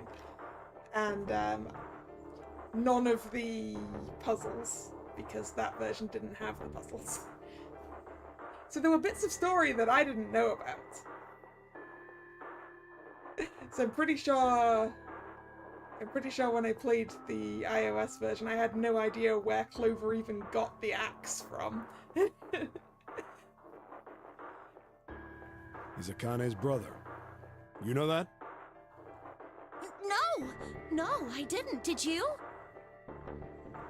Well, yes. I know Aoi Kurashiki was her brother. But I didn't know he was Santa. At least not from the beginning. 9 years ago, he was in the middle of puberty. His voice is entirely different now. I'm ashamed to say that even my exceptional hearing wasn't able to make that connection. As such, I had no reason to think Santa was Aoi. When did you figure it out? Clover told me that Santa might have been one of the subjects of the initial experiment. It was only a short while ago, while we were leaving the library. One of your favorite visual novels. I do love this series as well.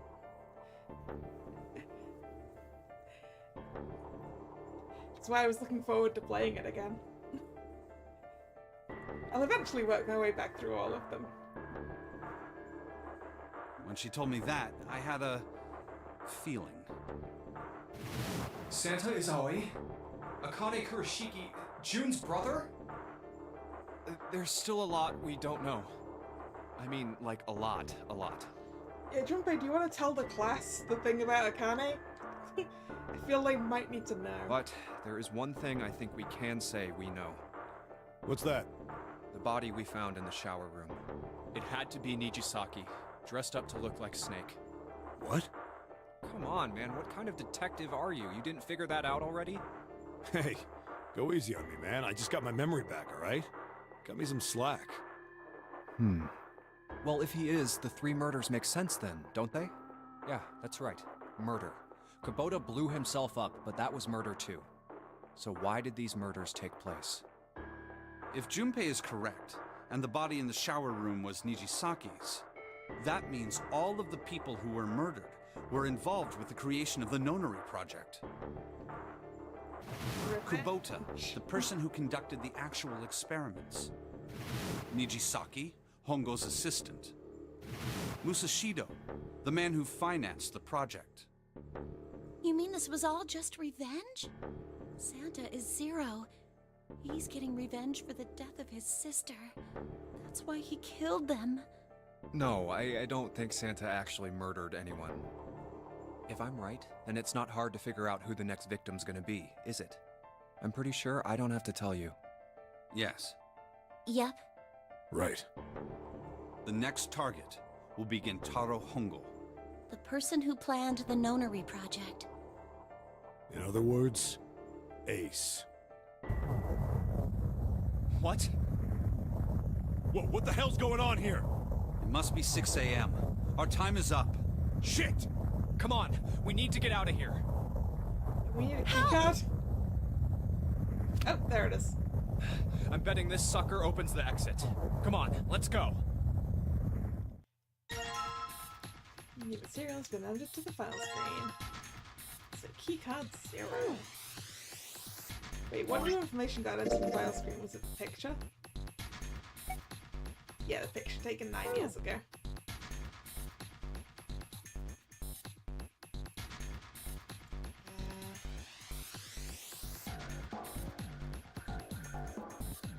Where's the door I'm putting the keycard into? Over here. Alright, let's just swipe this card. Junpei, look! It's unlocked!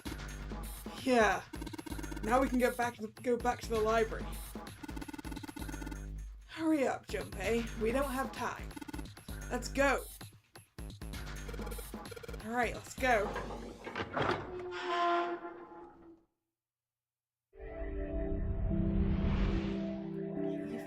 it.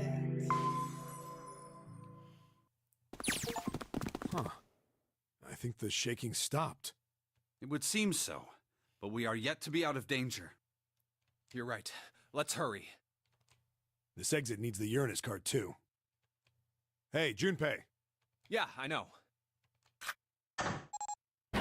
All right, it's open. Let's go. Okay, Neptune Key, let's see if you work. Yes! Oh, I think it unlocked.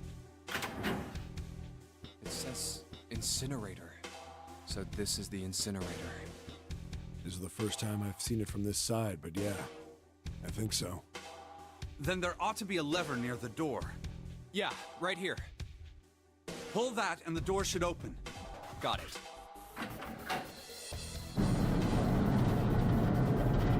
What will we find inside? Let's go.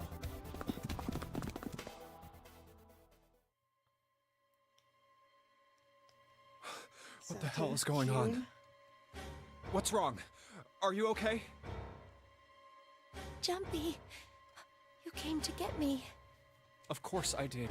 I made a promise. Uh-oh. Did Ace take Lotus with him and the Ninth Man's bracelet and leave? I'm so glad you're here. So glad. Hey, what happened to you? I'm fine. I just fainted. I wasn't feeling very good. I'm feeling a lot better now, though. Are you sure? Yes. I just need to rest a little longer. I'm sure I'll be fine. You shouldn't worry about me. Santa. Hey, where is it? Where's the gun? You hide it somewhere? I don't have it. I got sucker punched and they took the gun. What? Who took it? What? Isn't that obvious? I took the gun. Oh, he's still here. Ace. Just what the hell do you think you're doing, Ace? Or maybe I ought to say Gentaro Hongo, CEO of Cradle Pharmaceuticals? You have me at a disadvantage, and I don't like that. You know me, but I don't know you. Do you have any idea how much I've suffered? Can you even begin to understand my pain? The pain of prosopagnosia, right? Another irritating insect. And how do you know that, Good question. Good question. No matter. If you don't want to answer, it makes no difference to me. This is a waste of time anyway. It's time for me to go. First is 1. Give me your hand. 8. And with this... 9. The Ninth Man. Kubota's bracelet. I believe I've won this game. I've had quite a time playing with you. I must thank Zero, I suppose. Wait, what? Ace doesn't know who Zero is. What the hell are you planning, Santa? At any rate, this game ends now. I will escape, and the rest of you will have a slightly less pleasant ending. I suggest you enjoy your final moments. Goodbye. Wait! What? Why isn't it opening? One more time. Now open!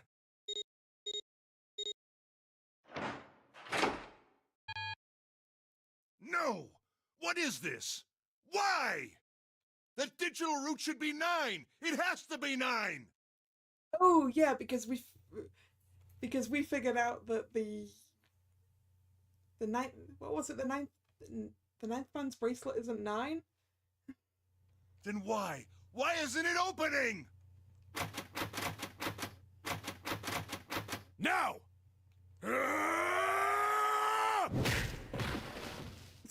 No! Thump. Ugh. Oh, that was close. Too close.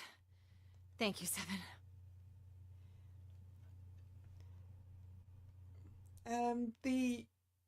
Because we said that June's bracelet is actually the 9, which therefore means that the 9th man's one is probably also upside down, right?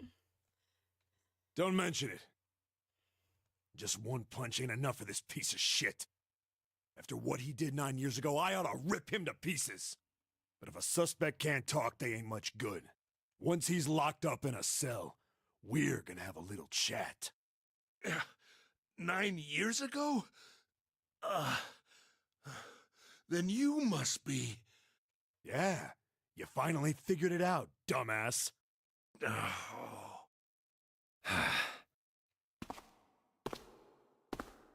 Ace, you killed Kubota, Nijisaki, and Musashido, didn't you?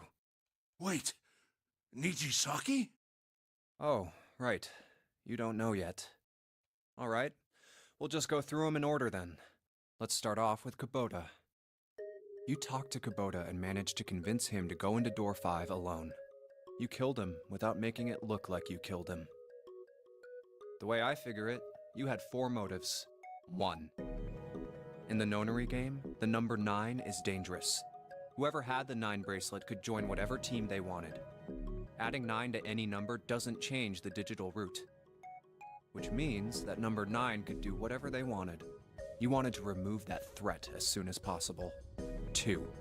You wanted the number 9 bracelet for yourself, so that you could make use of its power. In fact, you did use it in the murder of Nijisaki. Oh yeah, because it was used then as a 9 though, wasn't it? 3. Even if his number hadn't been 9, Kubota was a problem. He knew your past. He knew what had happened 9 years before. You needed to silence him before he told anyone. 4. But last, and perhaps the most disturbing, you used Kubota as a test. You wanted to know how serious this nonary game was. Was it truly life or death, or simply a harmless prank? You convinced him to break the rules so you could see what would happen. That was why you killed Kubota, but he was only the first. Next was Nijisaki. While everyone was off looking for the missing parts for the Reds, you ran into Nijisaki near the big hospital room. However, because of your prosopagnosia, you didn't realize he was Nijisaki. Chiefly because, when you met him, he was dressed like Snake. That was why you thought Nijisaki was Snake. Must be the craziest night of Ace's life. Yeah, probably. No, that's not... That was Nijisaki? Why? How did... I'll get to that. Anyway, you thought he was Snake. Snake was one of the kids in your experiment 9 years ago. You remembered him because he was the blind kid, but his presence made you think. Snake was one of my subjects 9 years ago. He probably hates me. But if that's true, why isn't he saying anything? Is he keeping quiet because he can't see? Or perhaps he's working with Zero to get revenge on me. Whatever the reason, anyone who knows my past is a threat. Before he tries anything, I need to get rid of him. That was when you decided you had to kill him. The murder weapon was Kubota's bracelet. You just waved it over the red. Verified your own number and then grabbed Nijisaki's arm and forced it over the scanner panel. Then, when the door opened, you kicked him in. 9 seconds later, the door closed. And then 81 seconds passed. And poor Nijisaki was dead. And you mean to say... Snake is still alive? Sorry to disappoint you, but I'm as good as new. Thank you for killing the wrong man, but I can't say I like knowing that you wanted me dead. Although, to be honest, even if you hadn't tried to kill me, I would still hate you very much. Well, I wouldn't blame you. Last but not least, let's talk about Musashido's death. When Yeah, Clover how and did I he were do that investigating the chart room, you came over to talk to me. Do you remember what you said? Oh, a pocket watch. Might I take a look at it? I handed it to you, and you left the room. You had been in charge of the nonary project. Of course you would have known the solution to every puzzle. Which would mean that you also knew how to get out of the wheelhouse. All you had to do was place the watch in the indentation on the door to unlock it. Ah, while we were talking to Clover. With the door open, you could enter the captain's quarters. Musashido was there. Conveniently placed next to him was an axe that practically begged you to kill him with it. You picked up that axe and buried the blade deep in the other man's chest. Hello, guy. How are you doing? One blow was all it took. And then you returned to the chart room as if nothing had happened. I am indeed planning on finishing the game today, guy. There was something I wanted to speak with you about, Junpei. Could you come with me for a moment? I had no reason to say no, so I followed you to the wheelhouse. When we stepped inside, remember how you slipped your hand into my vest? You pulled out a piece of paper, the one I used to cheat during the vote. But that wasn't really what you were after. I'm not too bad. Your true purpose had been to slip the watch into my pocket. It wasn't a very good plan. Had way too many holes, and someone saying the wrong thing could have brought it all down around you. You must have been desperate. But what made you willing to risk it all to do it? Ace, Musashido's murder is the only one I don't understand. You obviously did it. But why? Because of this. What's with the paper? Just read it. Let's see. Number 1. There are 2 ways you might survive this ordeal. The first is to win the nonary game. The second is for you to confess your sins of 9 years past. I have prepared a camera in the captain's quarters. The images captured by that camera will be streamed through a satellite and distributed across the world. Ah. The camera. Simply look into the camera and repent. Once you have confessed everything, I will release you from this ship. To make your confession more credible, I have left you a witness in the captain's quarters. Perhaps he will confess with you. The decision is yours. Do as you please. So instead of confessing to what he did, he decided to commit a murder. 0. When I awoke in that room on D-Deck, I found that in my pocket.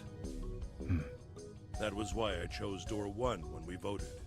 If I went through that door, I knew I could get to the captain's quarters. As you said, I knew how to enter the wheelhouse. My plan was to find the pocket watch before anyone else. If I could, then my alibi would be set. At least, that was the plan. Unfortunately for me, you got to it first.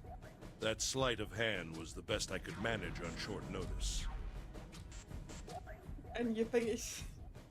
Yeah, but Junpei would have remembered you're asking to look at it, right? You meant to kill him from the beginning then? Musashido, I mean. I only knew Musashido was the witness after I reached the captain's quarters. I asked him, and he answered. He seemed groggy. Perhaps he had only just awoken from sedation. I suppose Nijisaki was in much the same state. He seemed confused and disoriented when I encountered him. But yes, you are correct. I intended to kill him from the beginning, even though I didn't know who he was. I proceeded to the captain's quarters in order to remove this so-called witness. Ace, you figured it out, haven't you? You were being manipulated. Yes, so it would seem. I was little more than a puppet, in many ways. Everywhere I went, everything was already prepared. The Reds in the large hospital room were dismantled. Nijisaki was dressed like Snake. There was an axe in the captain's quarters. Musashido was delirious from the anesthetic, so he couldn't fight back. Nijisaki as well. In retrospect, I can't understand how I could have fallen into such a simple trap. But yes, this was a trap. Cap entirely predicates it on the fact that you don't want to confess to this. It was Zero's trap, and I fell for it, hook, line, and sinker. I did. Yeah. By manipulating you, Zero was able to kill 3 people and keep the blood off his own hands. All of this was revenge for what happened 9 years ago. That's why this nonary game happened. Am I right, Santa? Huh? What the hell are you talking about? I don't know any... Ain't no point trying to play dumb anymore, Santa. Actually, I guess I should call you Aoi Kurashiki, huh? My memory came back to me, kid. You're Aoi Kurashiki, no doubt about it. Never thought I'd be back in this room talking to you. But hey, I guess this was all part of your plan, right? After all, the person who planned the nonary game this time around was Zero. And Zero's you. Looks like you really do have your memories back, huh? Well, I guess there's no point in hiding it then, huh? Yeah, you got me. I'm Aoi Kurashiki. I was one of the kids in the nonary game 9 years ago. I made it out. So did Snake over there. But there's one thing... No, I guess there's two things you got wrong. Number one, I ain't Zero. Yep. I was pretty sure I remembered who Zero was. What? Wait, what? Sure, I was helping Zero out, but I'm really more of an assistant, like a secretary. But an assistant's only an assistant. I didn't come up with all this. All I did was follow Zero's orders.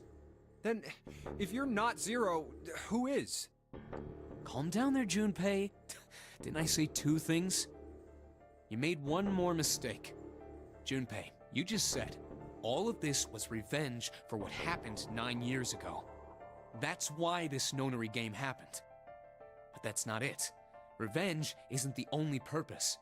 There's another reason you guys were playing the nonary game.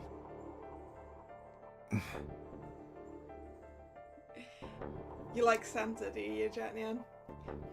My favorite's Snake. To save someone. Save someone? Right. You were brought here to help my sister. To save Akane. What the hell are you talking about? Akane Kurashiki died 9 years ago in this room. I was there. I saw... What? What the hell? Where is she? Where's Akane Kurashiki? Ugh! Oh, my head! My head, it feels like it's gonna pop. Seven! What the hell is going on? I don't know. I just... Oh! I swear to God, my head feels like it's about to explode! What was the Nonary Project? I'm sure you know already, but I'll tell you one more time. It was a project designed to test a particular phenomenon. And what was that phenomenon? For two organisms to communicate with one another in the absence of physical contact. The morphogenetic field theory.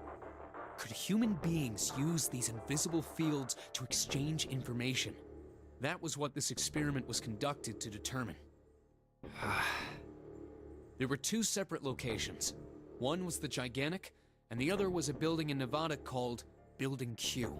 The 9 children trapped in Building Q were faced with numerous puzzles, copies of identical ones on the Gigantic.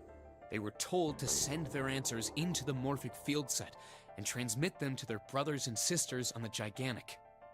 The transmitters were put in Building Q, and the receivers were put on the Gigantic. Each sibling pair was supposed to be split up, but there was a mistake. Akane was a transmitter. She should have been in Building Q. However, for some reason, she was placed in the Gigantic with the receivers, like me. Perhaps she was mistaken for someone who was supposed to be in Group A. Whatever the case, Akane ended up on the Gigantic. I think I've told you enough. You get it, don't you? I'm pretty sure you know where this is going, Junpei. Where what is going? Don't play dumb. You know things you shouldn't. Things you couldn't. How did you know Ace had prosopagnosia? How did you know why Ace wanted to kill Kubota and how Nijisaki was killed? Were you surprised when you found out Ace was Hongo? And what about the coffin Snake was trapped in? How the hell did you open it? Well, that's...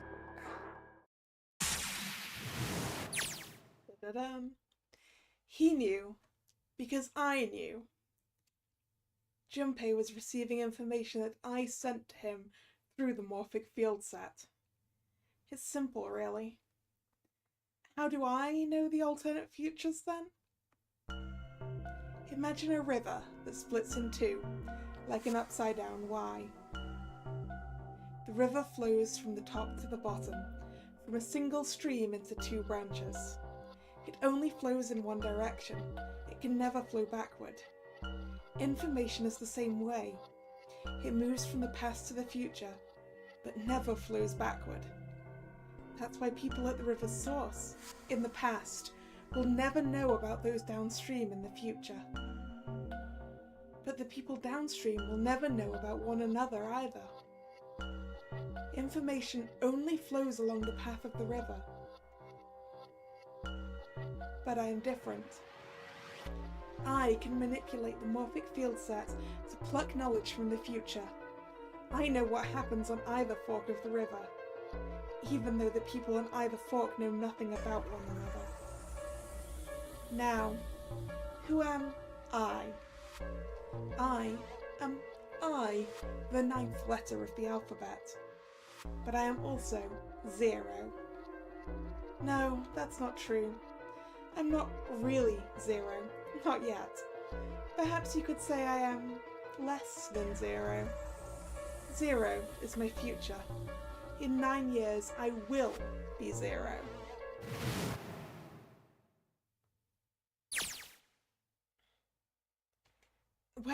Where did she go? June. No, Akane. Where did you go? Santa! Why is Clover... Oh, shit. Freeze. Santa's got the gun. Guess he picked it up while we weren't watching. Looks like he's turned the tables on Ace, though. Wonder how he likes having a gun to his head. Get up.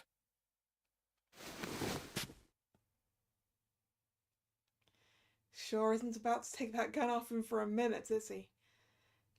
Ace isn't putting up any kind of fight. I mean, I don't think I would either, but he just looks drained. I guess he's going for the door, huh? He doesn't need to verify to go through that door, but... Hey, what's your plan, Santa? What are you doing? He can't get through any numbered doors with just 2 people. What the hell is he thinking? Didn't I tell you? I'm Santa Claus. It's time for me to go make a wish come true. That's it? That's all he's gonna give us? What the hell does that even mean? Shit, they're out.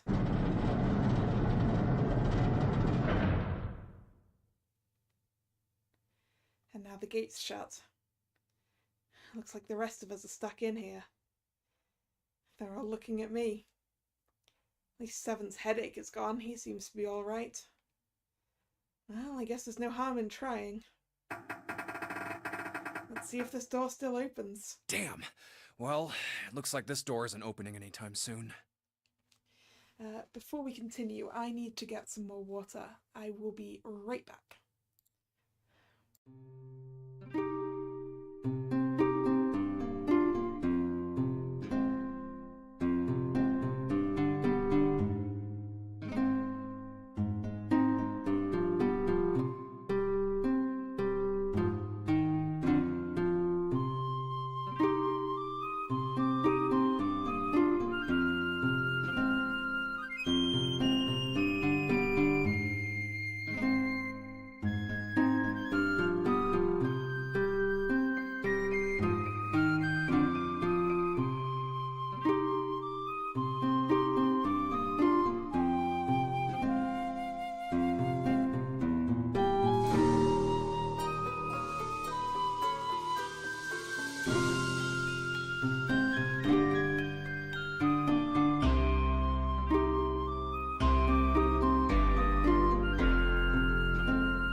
Right, I'm back. Let's go. Oh, you mean we're trapped? So it would seem. What the hell is Santa trying to do? Oh my gosh! Oh my gosh, what? Have you considered where we are? There can really only be one thing Santa would do now. No. No, you can't be serious. What are our numbers right now? 2, 4, 5, 7, 8.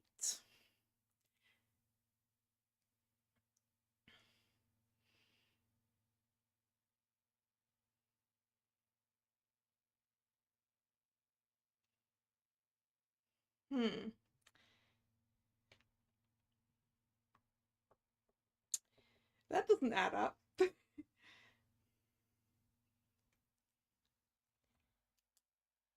Oh, but he is. Shit, we've got to do something.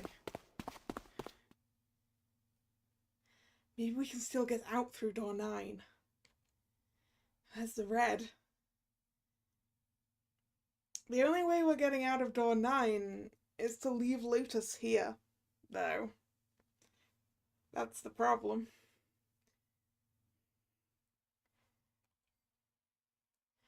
Yeah, alright, we can do this. I've just gotta... No, it's not gonna work. There's no way. 5 of us can't open this door. 2 plus 4 plus 5 plus 7 plus 8 is 26. Just 2 plus 6 is 8. Is there any combination that'll work? Well, yeah, you drop the 8.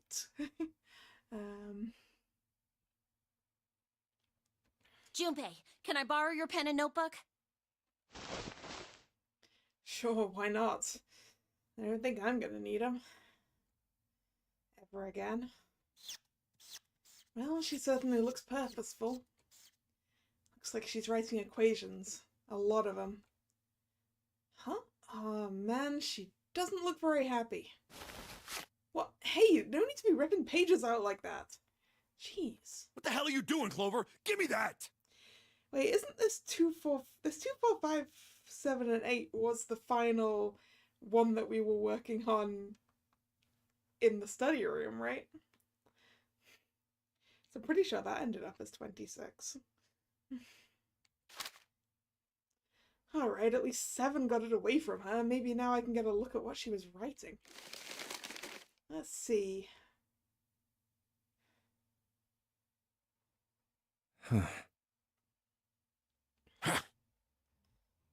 What? And there's no other way? Lotus. Looks like she'd figured it out, though. And this is just too cruel. It's okay. Go. Lotus. Come on, you know we can't do that. Oh, don't give me that. I'm sure you'd love to get rid of me. God damn it, you idiot! Whoa, where the hell did that come from? Looks like she expected that about as much as I did. Without... if you're not... Look, it'd be bad, alright?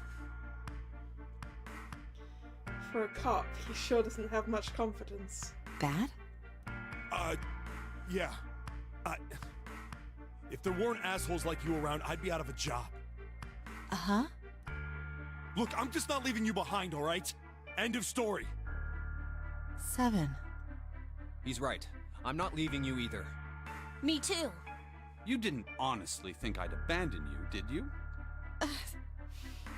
You're all idiots. Act as tough as you want, Lotus. We can all see you're about to cry. That being said, however, I doubt we would be able to open the door anyway, even if we were to leave Lotus behind.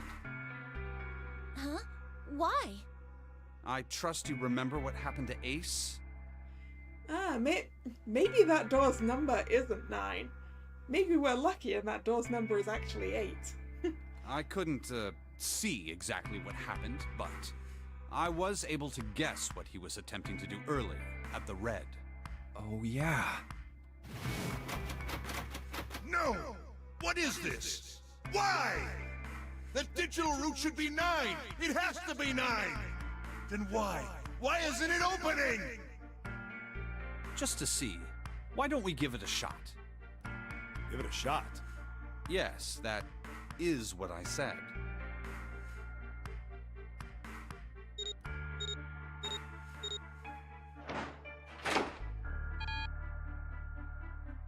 Two plus 4 plus 5 plus 7 equals 18. And 1 plus 8 is 9. You were right. It ain't opening.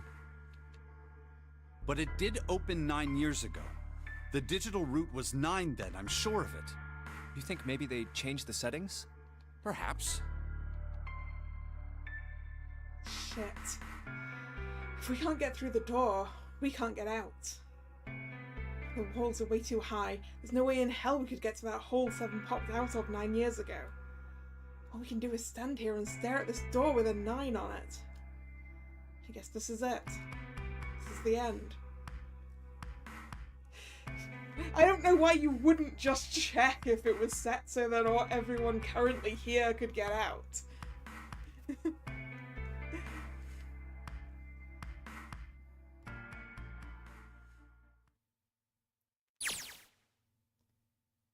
I was watching.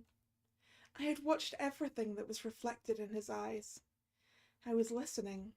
Every sound that vibrated in his eardrums I heard. Smell, taste, touch.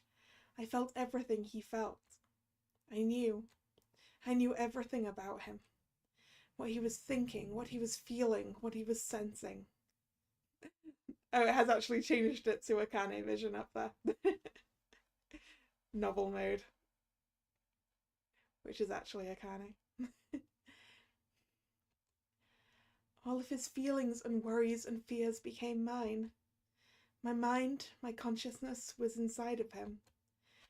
Through the morphic field set we were resonant, and we were as one.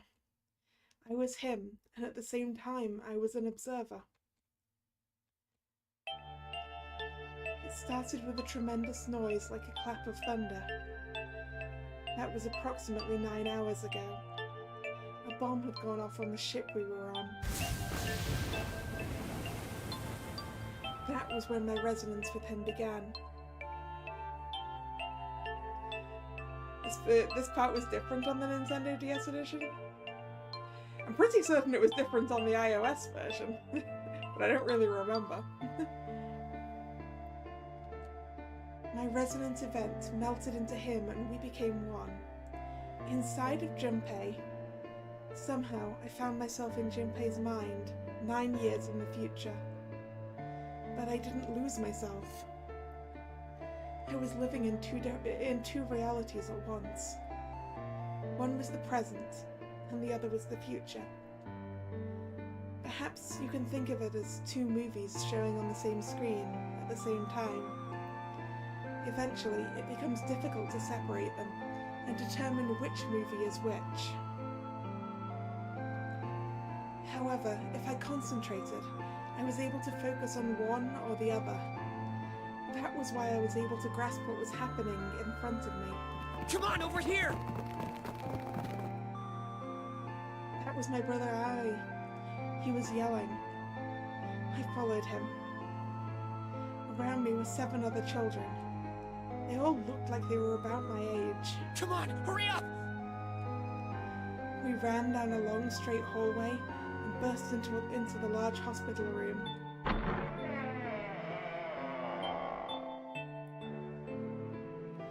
Everyone was arguing. 2 of the boys got into a fist fight. The girl watching them began to cry. I want to go home, she cried. I want to go home. Another girl slapped the crying girl and glared down at her. It has been 2 hours since the nonary game began. We were starting to fall apart. But just when all hope seemed lost, Light started talking. He was blind. 9 years later, we would call him Snake. Hello? Everyone? Could you come over here for a moment? He was older than most of us, and his voice had authority and dignity. The fights died down and we gathered around him. I have a little sister. She is very important to me. Right now, she is over in Building Q and is desperately trying to send information over to me. Her name is Clover, and today is her 9th birthday. Because Clover was still Clover. As he spoke, he pulled something from his pocket. In his hand were 9 4-leaf clovers. I was going to give these to her as a birthday present. I was outside picking them when I was abducted. I'm sure I've already told you, but I am blind. For a man who can't see, collecting 9 of a very specific plant is, well, it is difficult. But my sister means a great deal to me, and I hope that these would show her how much I cared for her. Finding even 1 4-leaf clover is difficult. Since it's her 9th birthday, I thought 9 4-leaf clovers would be appropriate. Every one of you has a brother or a sister in Building Q with Clover. For their sake, we have to survive. We have to get off this ship. Do you understand? If we're going to do that, there are 3 things you have to remember. We need trust and love, and we have to have faith in one another. If we can take all 3 of those to heart, then I promise that good luck will come our way. Did you know that the leaves on the 4-leaf clover mean faith, trust, love, and luck? Those words are leaf words. So if you believe what I've told you, and you understand, then I want you each to have one of these. They're a promise between friends. He gave a clover to each of us. I took one too. Eventually, he was left with only a single 4-leaf clover. He had one last thing to say. Now don't ever forget, so long as you have that, we will always be connected. Do you understand? When he finished, the tension of only a few minutes before was gone. We were calm. After that, we ran around the ship for a while longer and opened several of the numbered doors until we finally found a door with the number 9 on it. In fact, there were 2 doors with 9 on them. We found them in the chapel. We split into 2 groups and walked through the doors.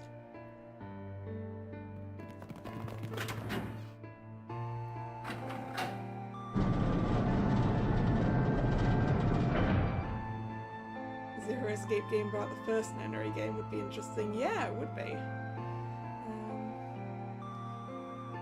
Before long, we all found ourselves in a room with a ceiling that looked like an upside-down funnel.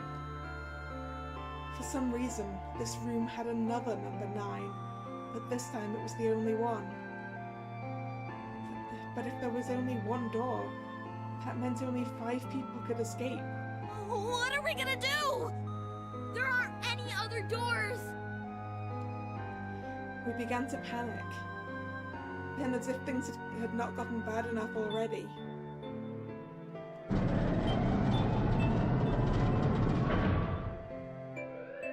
Warning.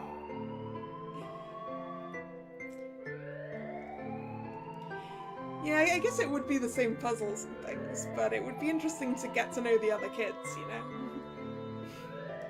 From a character point of view, I think it would be interesting. Warning. Emergency incineration command has been acknowledged. Automatic incineration will take place in 18 minutes. Yeah, and as Drag said, you could switch the POVs with the people in the other building as well.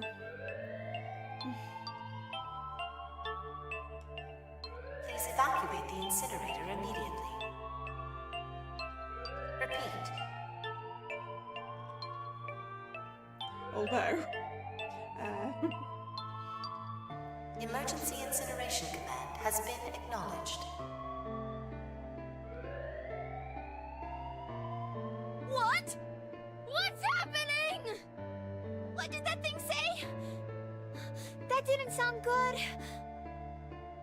my brother Aoi swallowed hard and answered. I think it means this room is gonna burn.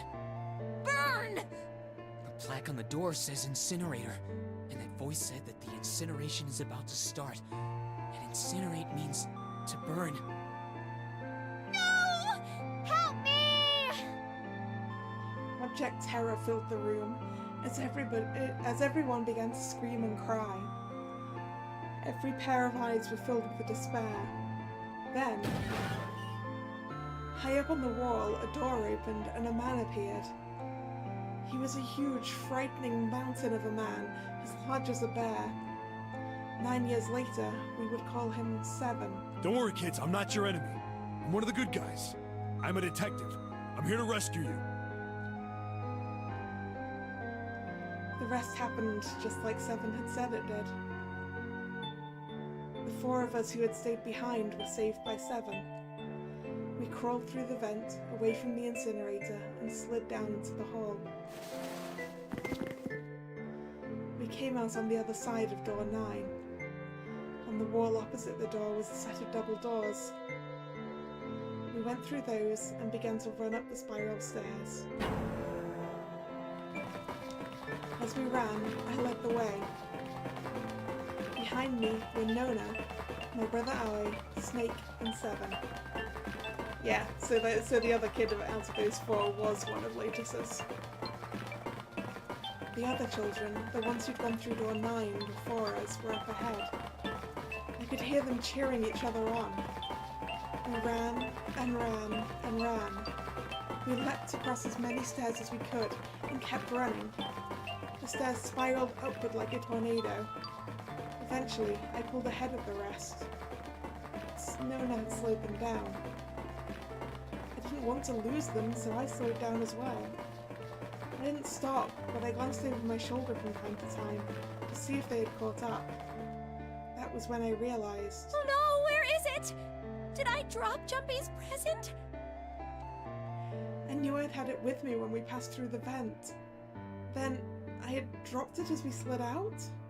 I had to go back, I had to! But I knew I couldn't tell the others. They would stop me, I was sure of that. I didn't stop to think, I simply moved. I ran to the central hall, the room that connected all the other to all the other areas of the ship. I hid in the shadows, and moments later I felt a rush of wind as they ran past me up the staircase. I waited until they were out of sight, and then I ran. I moved as quietly as I could, down and down and down. Finally, I reached the bottom deck. I ran into the hallway and looked around frantically. There it is! It was just where I thought it would be, sitting under the opening of the vent. I ran over and snatched it from the floor, but as I ran back toward the stairs and freedom...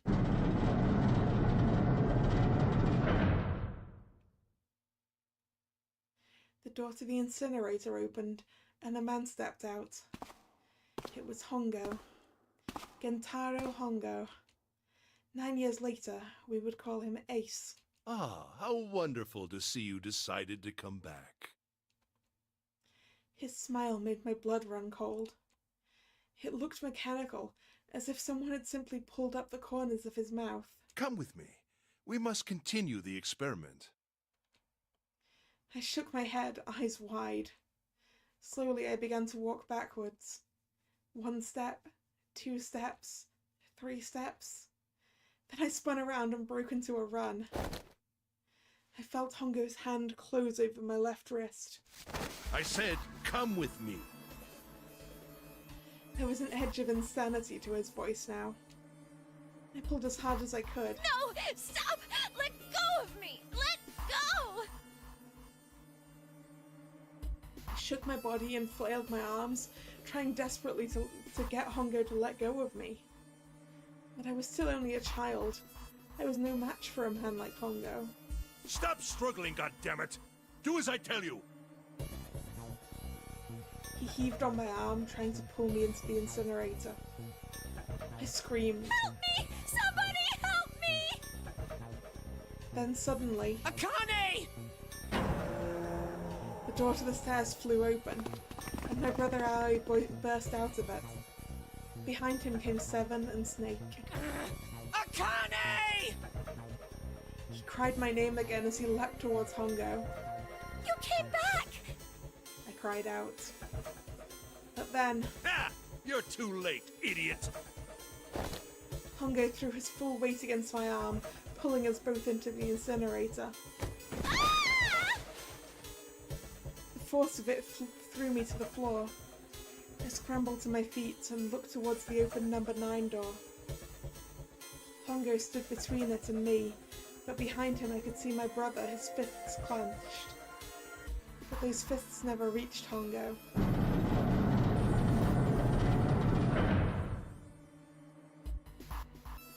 With the cold, heartless screech of metal on metal, the door slammed shut.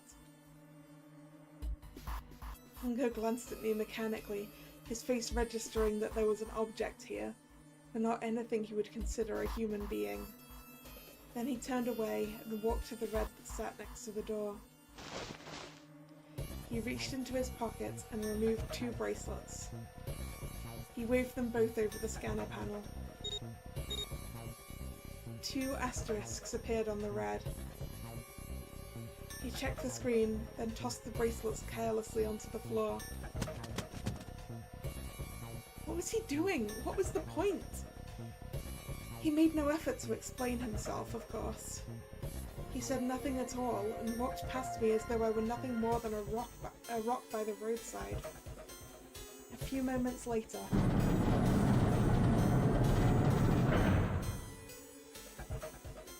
the 2 other doors slid shut as well. Faintly, I could hear someone pounding on the door behind me. I turned around and ran toward the door with the 9. Akane! Akane! Are you okay? I could hear a voice from the other side of the door. A worried, frightened voice. Help me! My throat was already raw, but I screamed as loud as I could. My voice echoed lonely around the empty room.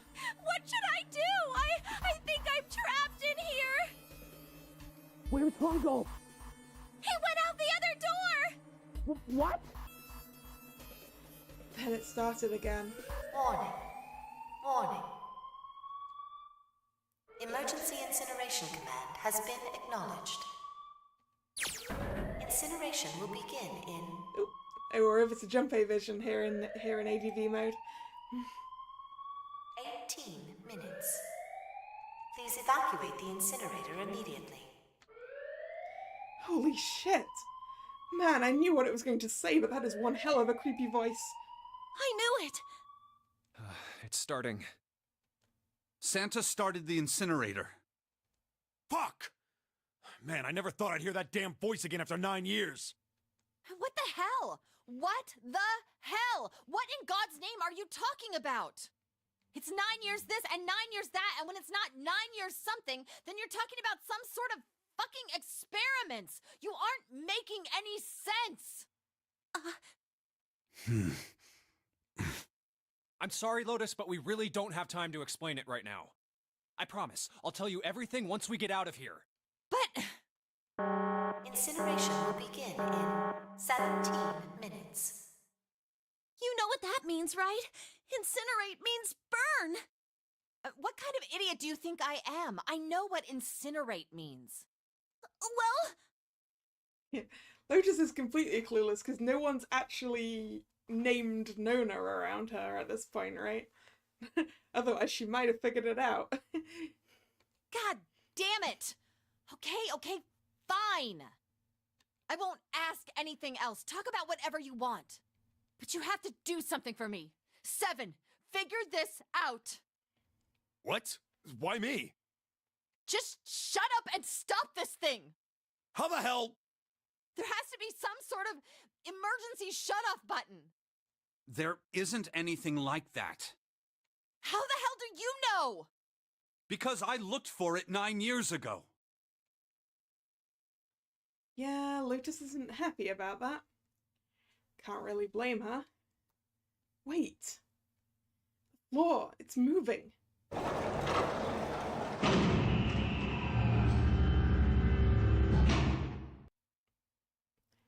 What else can I say about it but... What the hell is that? What is that? What else could I say? The floor opened and a machine rose up out of it. It looked like a computer. At least it kind of did. There was a monitor, a keyboard, and a cross-shaped device of some kind. Something about the machine scared me, but I forced myself to walk up to it. I was terrified. Tears poured down my face. I wiped them off, even as more took their place, and forced myself forward. Finally, I reached it. I looked at the screen. It was blank. All I saw was my own frightened face staring back at me from the glass, drenched in tears. All I can see on this screen is a reflection of my own face. I'm looking kind of freaked out. I know I'm sweating like crazy, but seeing it kind of drives it home. Okay, Junpei, just calm down, alright? Everything's gonna be okay. Man, I wish that thing would just shut up. Incineration will begin in 15 minutes. Alright, back to this thing. If it's only showing up now, then it's gotta be important. But what the hell am I supposed to do with it? Hey, move! Yeah. Hey, we're all tense, lady. That doesn't mean you get to shove people around. Okay, it's turned on. There's nothing on the screen, though. Oh, this is bad. This is really bad. If there's nothing on here, how are we supposed to do anything with it? Sure, I'll just push buttons. I'm sure that'll... Huh, well, at least it's on now. That's... odd. What's on the screen, What is though? this? What's up?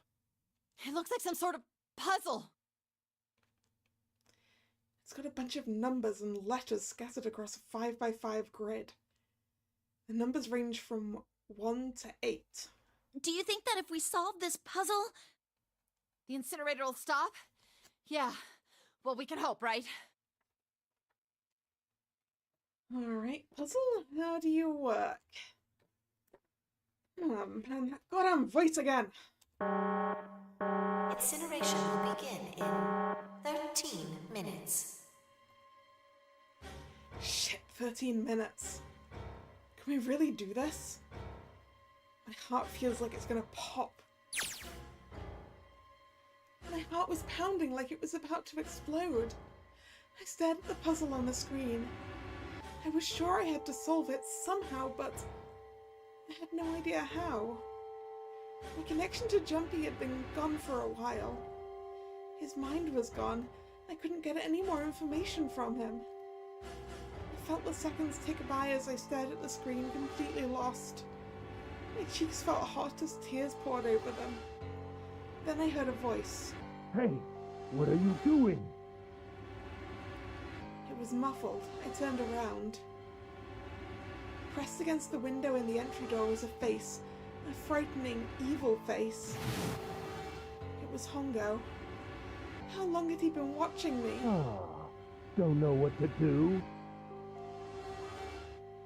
He was yelling, but his voice was still muffled. It's simple, really. But I suppose I might as well tell you.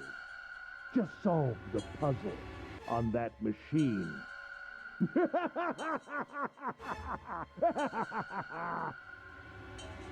His laughter was muffled by the door, but it still tore at my heart like the claws of a vicious monster. I bit my lip and glared at Hongo, struggling to hold back hot tears. You're a terrible person! I hate you! Oh my! How could you call a gentleman such as myself a terrible person? That's not very nice. I'm quite fair. I don't use tricks or play dirty. You see? I've even left you a way out. A way out? Didn't you hear me? All you have to do is solve that puzzle. Do that, and you can stop the incinerator. What's the point of stopping it? You'll only capture me and make me do this all again. I'm not going to listen to you. If you're just going to throw me back in here, I might as well just die now. My goodness, haven't you listened to anything I've said? I told you, I'm a fair man. Huh? If you solve the puzzle, the verification function of the red will in turn activate. If this experiment is to deliver valid results, there must be a chance of success. If you succeed, you will escape. The verification function of the red? Then I remembered. Before Hungo left the room, he had scanned 2 bracelets into the red. Ah, so you do remember. Right now there are 2 numbers in the red. The first is 1, and the second is 3. Say, Akane, what's your number? I looked down at my left hand. The face on my bracelet showed a 5. 1 plus 3 plus 5 is 9. I ran to the door with a 9 on it. I grabbed the red and put my hand against the scanner panel. You really aren't one for listening, are you? I hear Hongo's muffled voice from across the room. I've already told you, didn't I? Once you solve the puzzle, the verification function of the red will activate. In other words, if you haven't solved the puzzle, you can't enter your number. What kind of fool are you? Why are you doing this? You could never understand. You don't know what it's like to spend every day surrounded by monkeys. Now start the experiment. Solve the puzzle. I can't! I don't know how! Of course you don't. Isn't that the point? You understand, don't you? Access the morphogenetic field and find the solution. I can't! Then you'll die. You'll burn alive. It's gonna be quite hot in there in a few minutes. I imagine it will be very painful.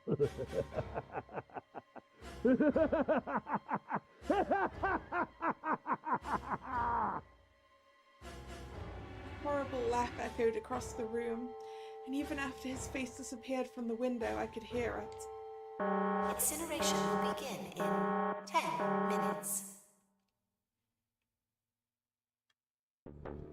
I was crying, great gulping sobs broken by hiccups that shook my body. I was terrified. I could feel my fear pressing down on me like a tremendous weight. Somehow, I forced my shaking legs to carry me back to the device. I stared at the monitor. I can't! I just can't! There's no way! I can't figure this out! What was I going to do? I didn't know! I didn't even know where to start. Fear scattered my thoughts, and all I could think of was how I was going to die. My palms were sweating, and my blood was boiling in my veins. It was hot, so hot. I couldn't breathe. I felt dizzy. My heart roared in my chest as if it would pound itself to pieces.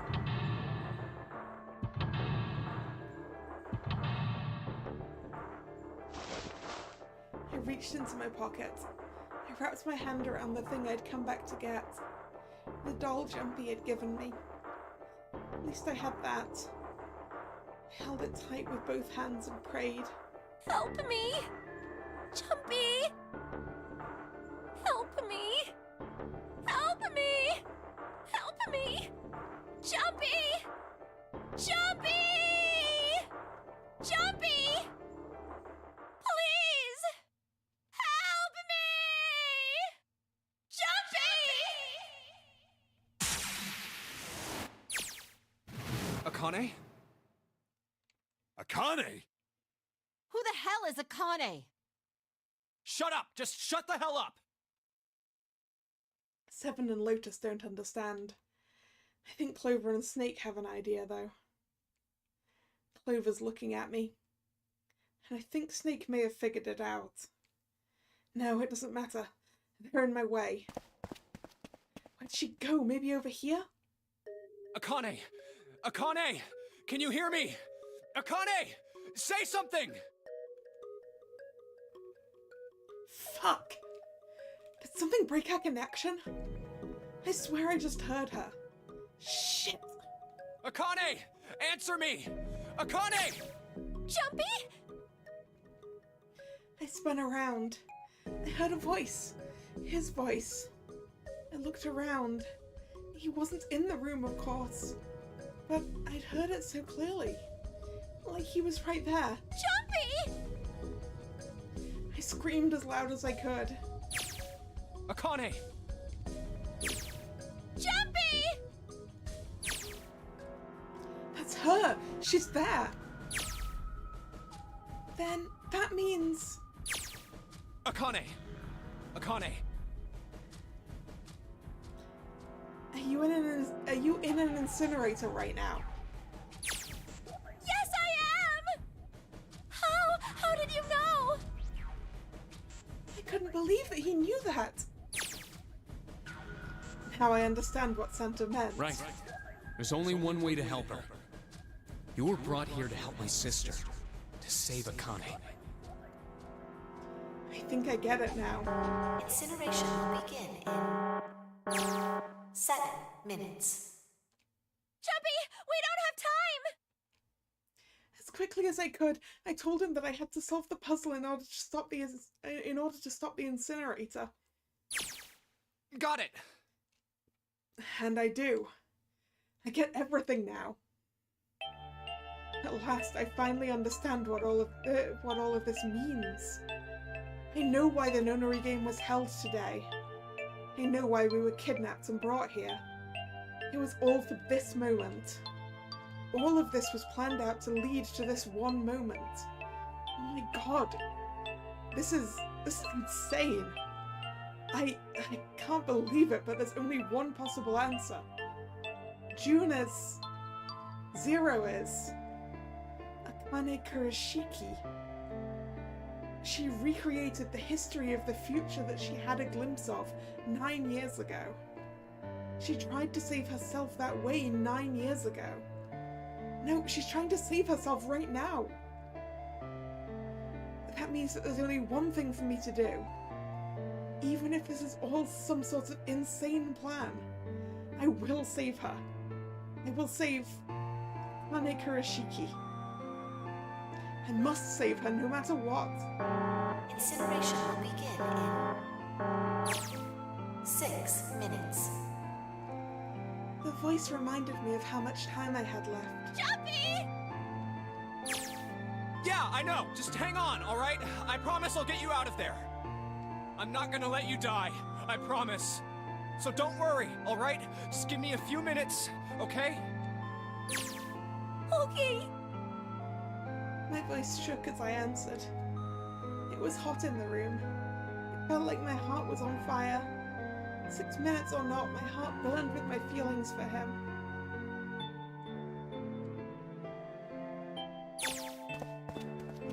Alright, time to get to work, Junpei. Is Snake talking to them about something? Whatever, it doesn't matter. Get out of my way. Hey, what are you... Just trust me, okay?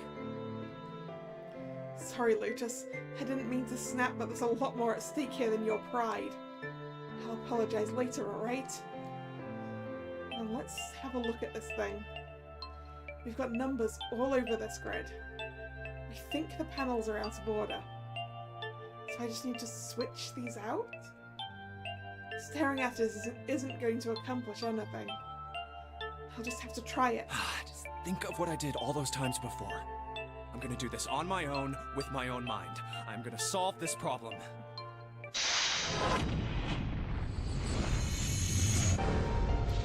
Alright. Time to solve this then. Do we have a hint?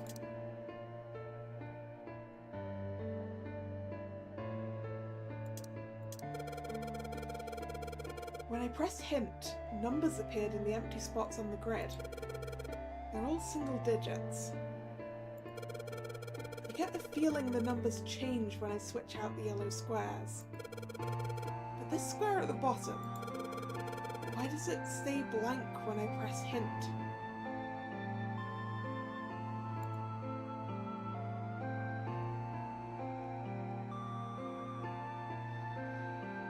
Okay.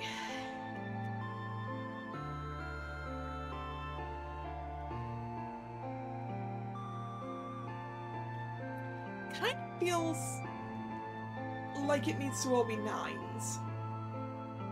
I don't know, 9s is kind of important.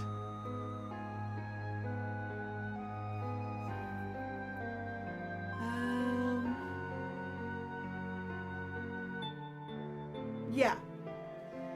So if you look at this part here, 1 and 8 and 6 and 3, they make 9. But also 3 and 7 and 8.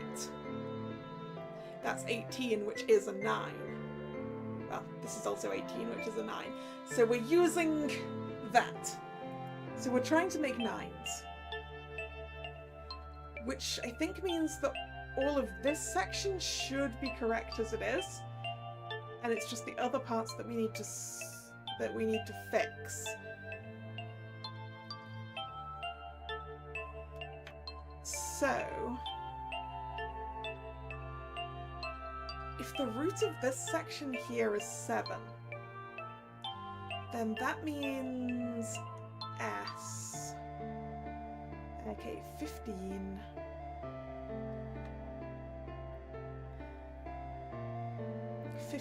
Would make a 6. So S is 1 or whatever also makes a 1. It could be 10. It doesn't really matter.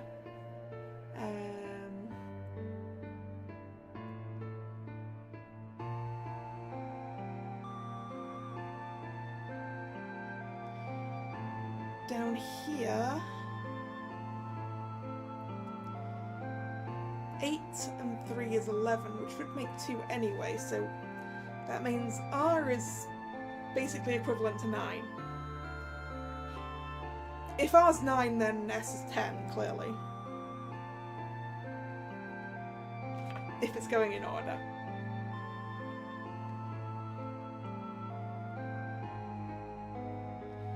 So, working from that,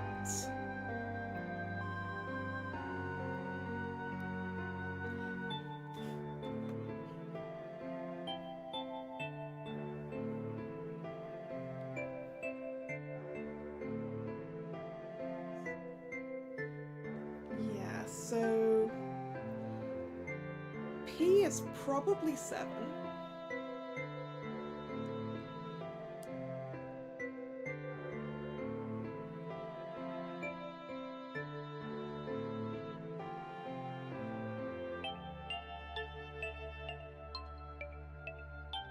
Okay, right. I need to swap the S out for something that's equivalent to 12,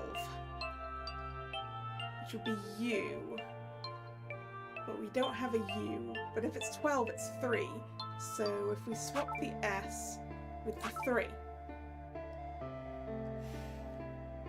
Okay.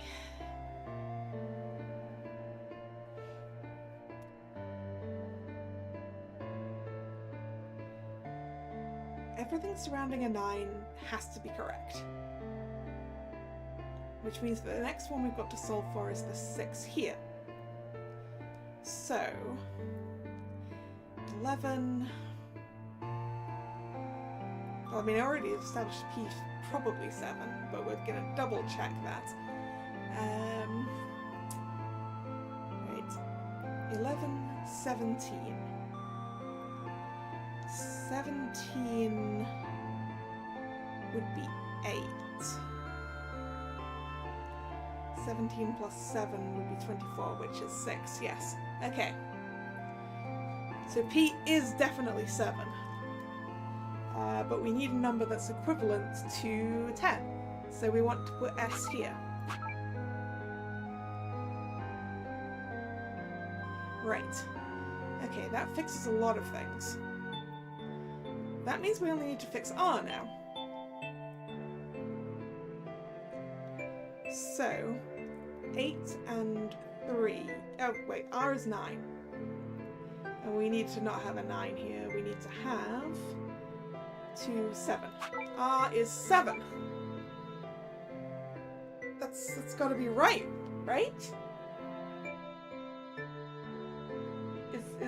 Is that not it? It's all 9s now. Was it not supposed to be all 9s? Maybe it wasn't supposed to be all 9s.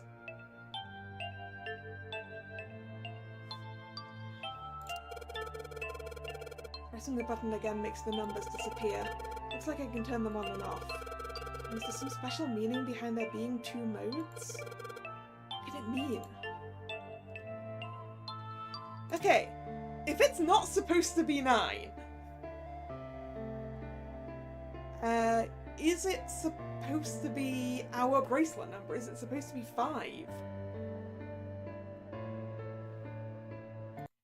Just a second. I just want to, snipping tool my solution with the 9s, just in case I need that for later.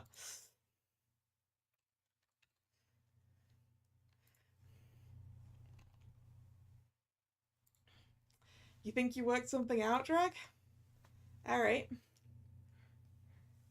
The answer is kind of dumb, is it? I mean, the answer obviously isn't 9. I was really proud of myself for that one. Darn it.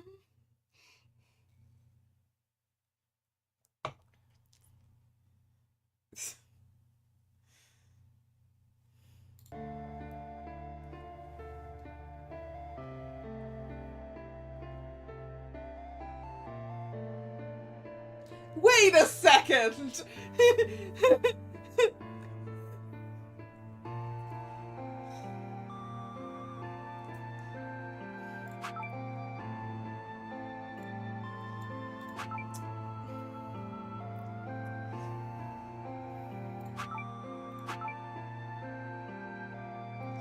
How do I... Password.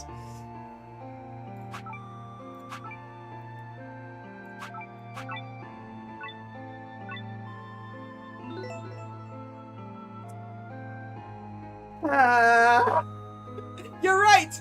It is in fact very dumb.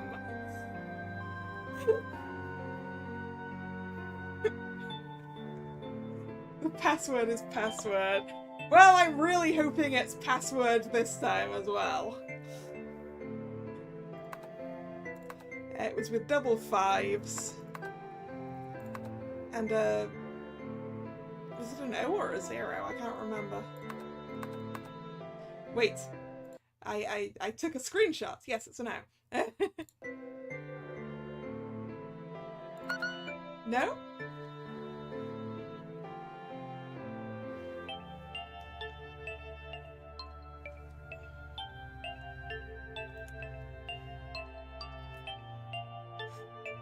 Wait, so what's the password then?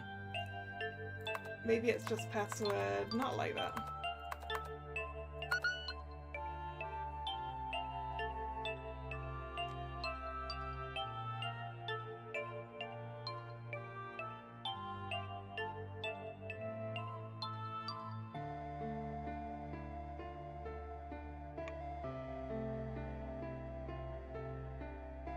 What's the password?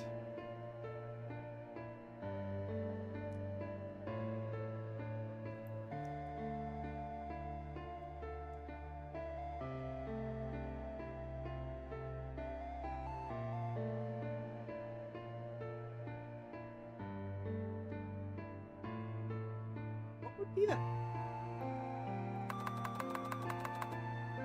It's not all 9s. Password? Inputting a password now then? Are there any hints? What's it supposed to put here? Yeah, what the hell am I supposed to put here?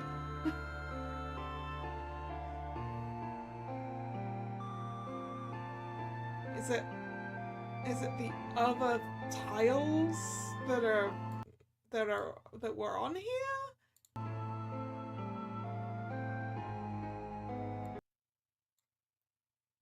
But then in what order?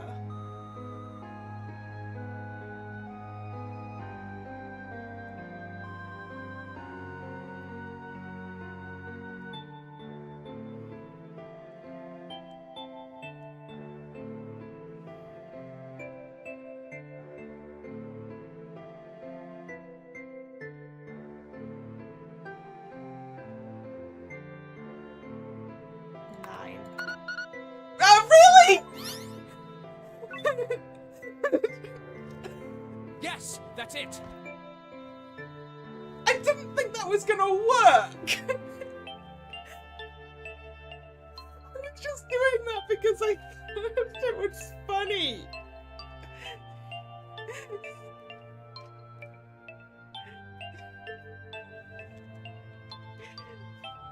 Well, Akane, did you get it?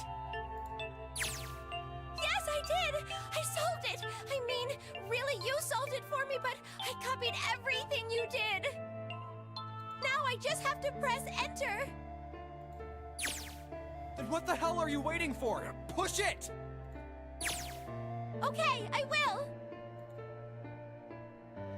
I hit the enter key. Emergency shutdown command has been confirmed. Incineration system has been disabled.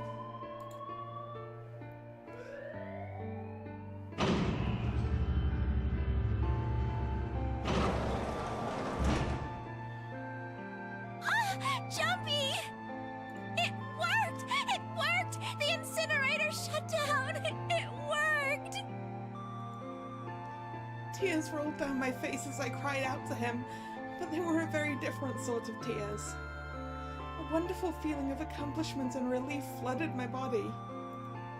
At the same time, what strength I had left disappeared, and I collapsed to the floor. For a while, I just lay there, laughing and crying and enjoying being alive. Every time I thought about him, I thought my heart would burst. Whew. I can't quite believe I did that. But I'm so glad. So glad. I feel like my heart's on fire.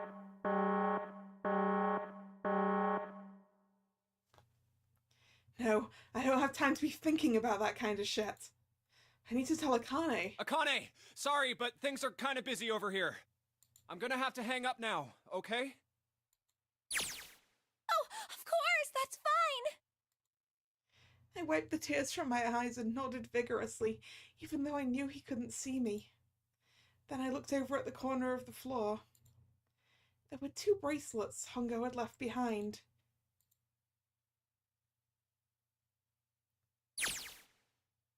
Now. Well, Seven and Lotus don't look particularly happy with me. Not a very nice look to give someone who just saved your lives, guys. Junpei, are you... Okay. Shut it. Right. Okay, so maybe they have a reason to be pissed off. So what if I haven't pressed the enter key yet? Alright, nothing holding me back now. Here goes. Wait. Incineration will begin in 90 seconds.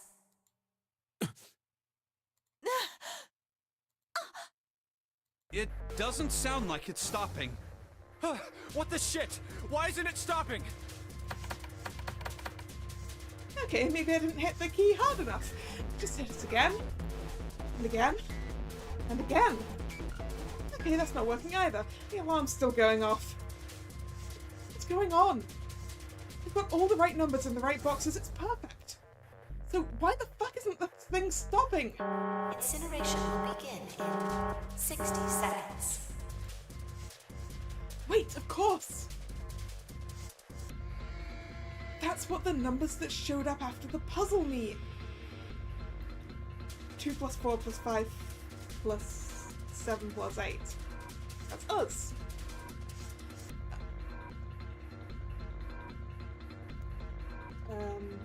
Which is 8, right? plus 4 plus 5 plus 7 plus 8. Snake, Clover, me, 7, and Lotus. Then door 9. No, that's it! That number on the door isn't a 9! It's not even a number! It is hidden, but an exit can be found. It's a Q!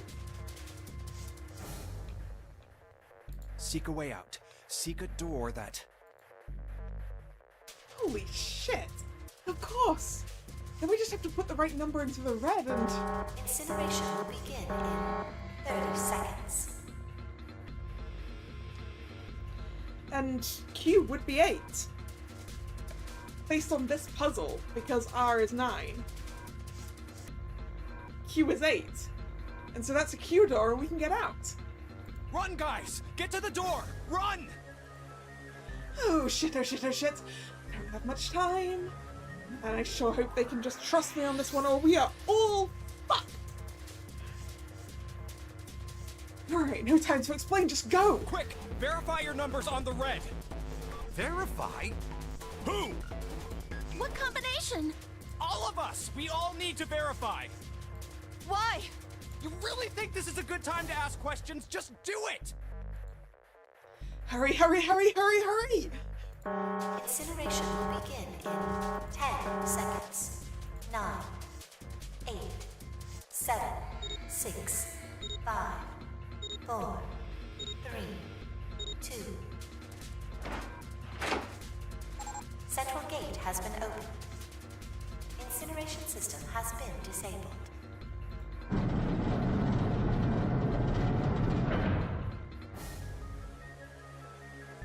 Oh, thank fucking Christ! No, no time to be happy, time to go! Hurry! We've only got 9 seconds before the door closes! Go, go, go! Come on, guys, move it! Okay, they're all through. Move it, Junpei! Just in time. And we know where the dead is, it's just on the other side of the door. We saw it in the past. And there goes the door. No, don't calm down yet. You're not done. You still gotta find the dead.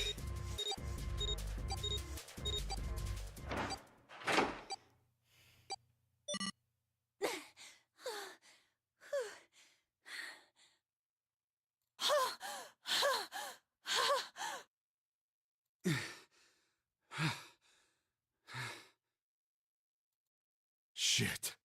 Huh. Looks like we made it, huh?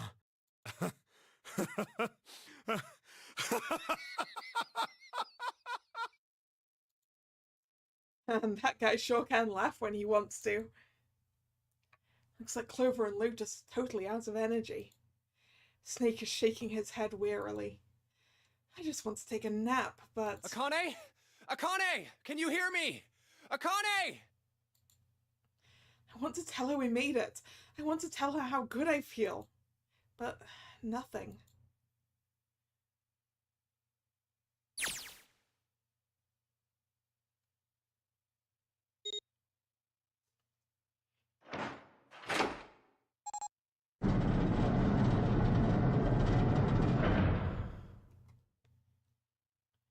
The door opened. Standing in front of it was my brother. Akane! Oi!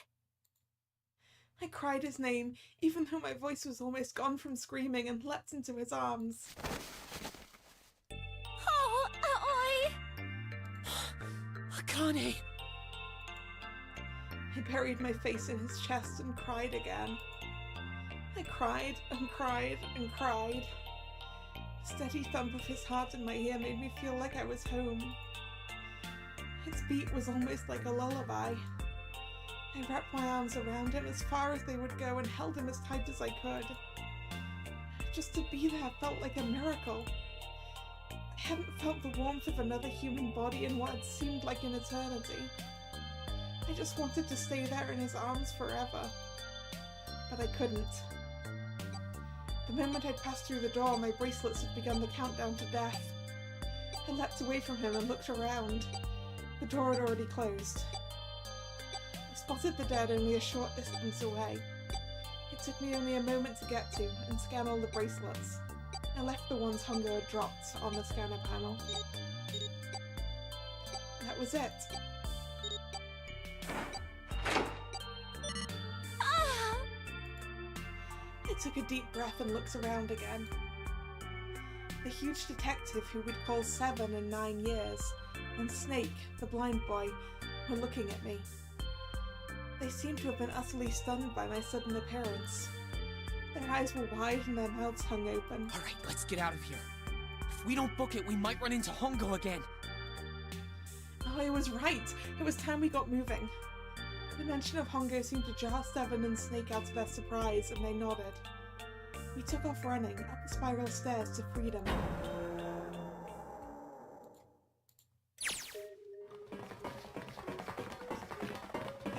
This part would murder me. Not any of the puzzles. This bit. Time for more running. But if they can get us out of here, no wonder we're running so hard. My heart's beating so hard I can barely hear. God, I can't wait to breathe real air again. Oh, 7 talking? Hey, Junpei, can I ask you something? What's up? That door, the one with the 9 on it. Why'd it open? Yeah, all 5 of us verified our numbers on the red. 2 plus 4 plus 5 plus 7 plus 8 is 26. That makes our digital route 8. It shouldn't have opened. That's not like you, Lotus. I thought you would have figured it out already. Huh? Why? Because you were the person who taught me about the idea of bases. Bases? Yeah. What are the 2 numbers in base 2? 0 and 1. How about base 10? That goes from 0 to 9, right? It's not so much the running that's the problem, guy, it's the stairs. Running plus the stairs, I absolutely couldn't do. I am the person who needs to rest multiple times on the way up the Eiffel Tower. You know, taking in the view. And how about base 16? 0 through F. After 9, it starts at A and goes from there. B, C, D, etc. You're right. In other words, A in base 16 is 10 in base 10. B is 11, C is 12, D is 13, and so on. So, what about it? You don't get it? What if we keep going with that pattern? What if you go way past base 16 all the way to base 27? Base 27? Yeah. Well, the numerical digits are the same. So, I guess you'd add alphabetical digits. E is 14, F is 15, G is 16. H is 17, I is 18, J is 19. K is 20, L is 21, M is 22. N is 23, O is 24, P is 25. Yeah, and? What comes after that? U is 26, which is 8. Oh, Q. 26! And what does that mean?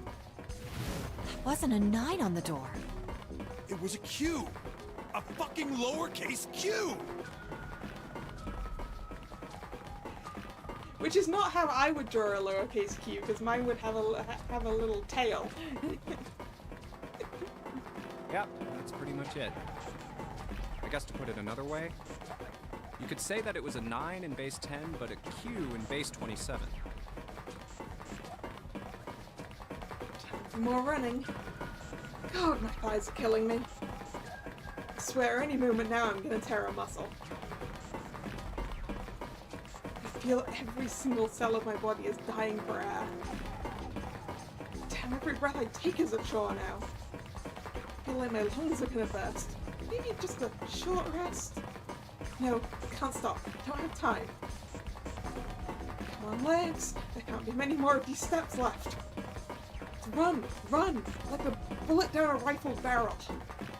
Like a tornado passing through a sea of clouds. I feel like we're running along the back of a giant coiled dragon. Finally.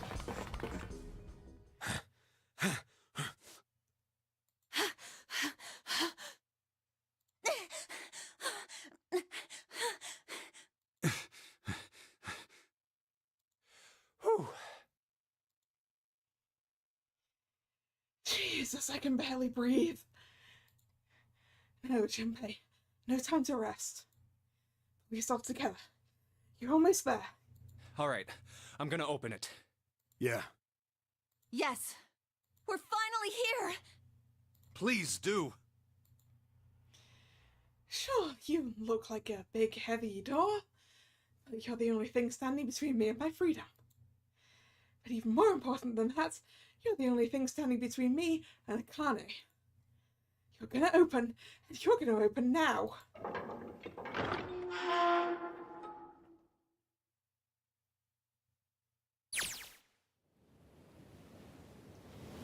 felt a hand on my shoulder. It was Ally's. He gave it a small, reassuring squeeze. I was so happy I felt like I could melt. My heart was at peace. And not only because my brother and I were back together again. Thanks to the huge detective, all 9 of us who had been kidnapped. We're finally able to escape from the gigantic. On the distant horizon, we could see the faint outline of the ship as it sank. It gave a thunderous roar as it finally slipped beneath the waves. Its last cry echoed out across the ocean, and then it was gone. It's over. Ally whispered. Yeah. It was over. It was finally over. Or was it? Was it really? No, that was wrong. That wasn't it at all. I was sure of it. This wasn't the end. It was only the beginning.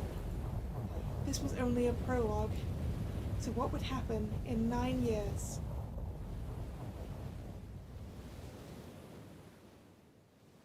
Hey look, the boat sank 9 years ago, which means that we're not on a boat. Yes, finally, air! Yeah. Damn, that sun is bright. Well, welcome to Nevada. I can barely see anything. Huh, I gotta admit, this doesn't look quite like... Wait. No way. You have gotta be shitting me. What? It can't be. This is...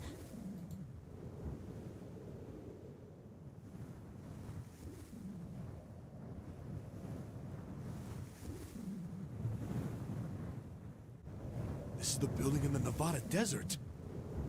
the mock experiment building. Oh my god. This whole time we were in Building Q. Sure enough, that's a desert out there with mountains all around it. Hello there, sun. Why am I ever glad to see you? I don't think I've ever been so happy to see a sunrise. Well, you're not going to be very happy with that sun in a little while, given that you're in the desert, but... Huh? Did I just hear something fall? The bracelets! They're open! Hooray! Right, our bracelets. I guess I've never really gotten a good look at the underside of one of these. Let's see what's inside you. Just a little electronic chip, like in an ATM card. That's it. There's nothing else.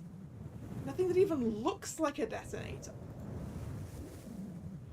It was never a detonator to begin with. Figures. Akane. Jumpy.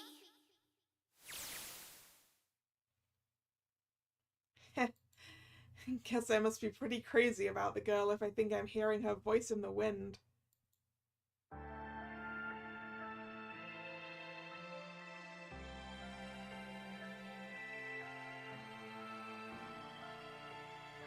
How are we meant to get out of the desert? Well, that's a good question. Anyone got a phone?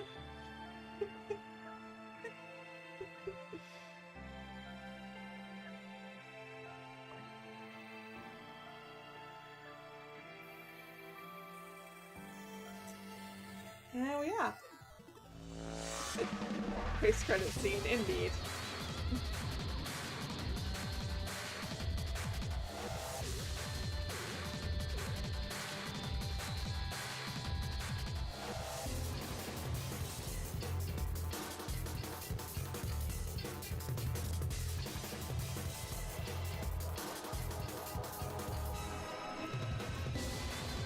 Hunter.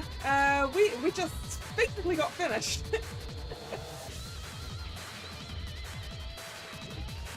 How are you doing?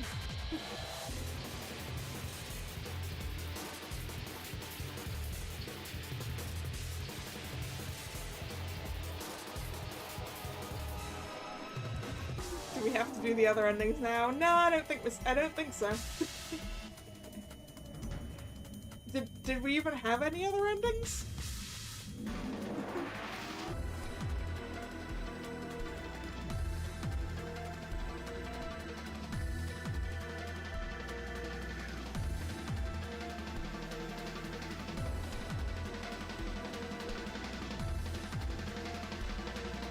It makes for one, I guess. But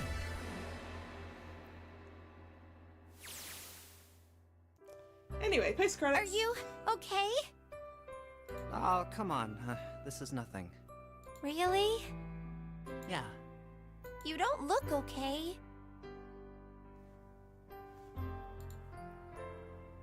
It was just before the end of elementary school. Jumpy and I were sitting next to each other on a small hill, looking down at the town as the sun slowly set. How does it look then? He was half serious and half joking. I thought about it for a minute first. Well, let's see. Looks like you got beaten up pretty bad. It looks like you kissed a toad and got warts, but then they just kept growing and growing and growing. What does that even mean? Junpei grinned and... Ow, ow, ow, ow. See? I told you you're not okay. You're too reckless. You can't beat 5 8th graders, Jumpy. That's crazy. Yeah, what were you trying to do, Jumpy? Yeah, but I couldn't just stand there. I mean, don't you think so? I had to do something.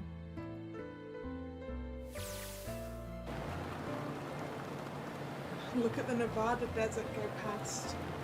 For an SUV, this thing has a pretty smooth ride. Sure was nice of someone to leave it for us outside the building, keys in the ignition and gas in the tank. Almost like it was a present, you know? Anyway, we jumped in, and now here we are, screaming across the desert. Lotus is over there in the passenger seat. Snake and Seven and I are all squeezed into the back seat here. I still can't believe we let her drive. Yeah, why is Clover driving? This is so fun! This is so awesome! Driving is so great when there's nothing around, and there's no speed limit. And I guess it doesn't matter who drives if there's no way that you're going to crash into anything, right?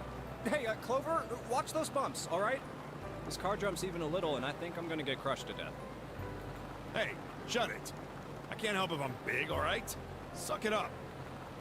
Why don't you drive, Seven? I'm a cop. I ain't gonna break the law. He doesn't have an international license. That's what you're worried about? Yeah, but you could have sat in the passenger seat. Oh, hell no. There's no way I'm giving this seat up. Lotus probably saw the car and went, shotgun!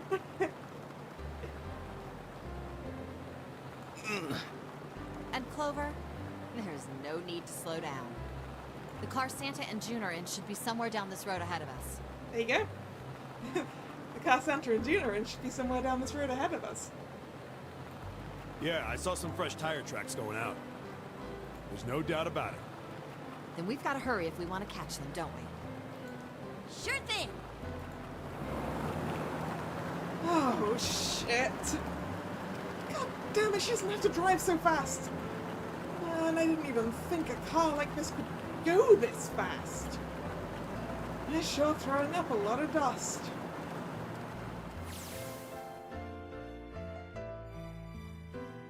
It was a couple hours after we'd run into the junior high students. They'd been hiding in the bushes on the back of one of the hills, drenching a kitten in gasoline. No! The moment we saw what they were doing, Jumpy ran up to them furious. Hey! What the hell are you doing? Then he jumped on them. He quickly scooped up the kitten and tossed it to me. I caught it and ran for the police station as fast as I could. Help me! Officer, please! You have to come with me! The policeman and I headed back to the hill. All we found was Jumpy, sprawled on the ground with a face covered in big swelling lumps. You couldn't run away after you threw the kitty to me? I asked him. He stuck his tongue out through the hole in his mouth where a tooth had fallen out. Yeah, I guess I coulda. Then why didn't you? I didn't want to. I wanted to beat him up. Beat him up real good. Because of what they were doing to the kitty. Yeah, that too, but I think they were the ones behind those murders our first semester. Remember? Oh, you mean the bunnies. Yeah, the bunnies. He plucked some grass from the ground and tossed it into the wind. They asked me what elementary school I was from, so I told them. And then they said they'd do the same thing to you that they did to the rabbits. I couldn't forgive them for that, so I...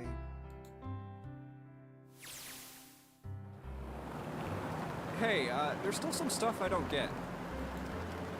Of course, they probably don't know any more than I do. Like Ace. Well, I guess I should say Gitaro Hongo. Why did he create the Nonary project? Anybody? Any ideas? Why don't you ask him yourself? Well, yeah, I guess I could. He's still in the trunk, I assume? Oh!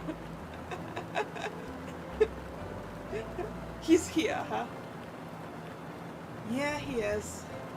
Still tied up, I'm assuming, with his mouth taped shut.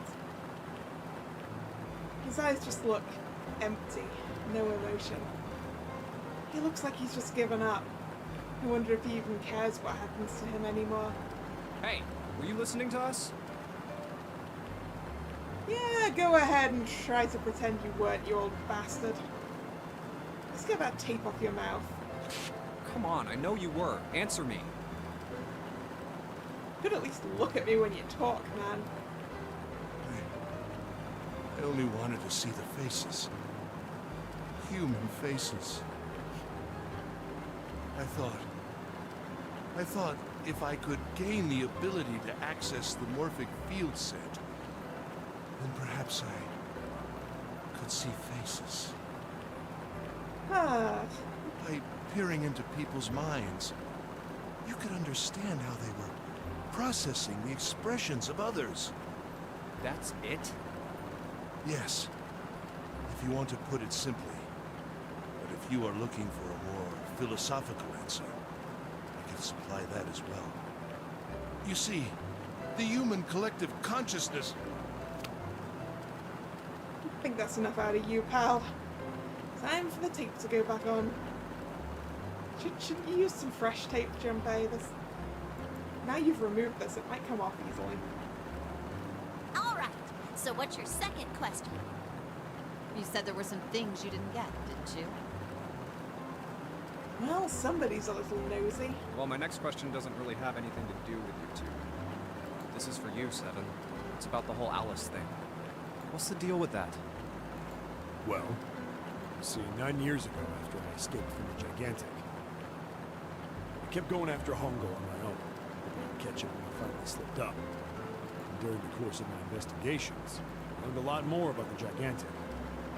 I also found out about Bourdain and Alice. You're not really answering my question. Was there actually a girl who wouldn't melt at room temperature?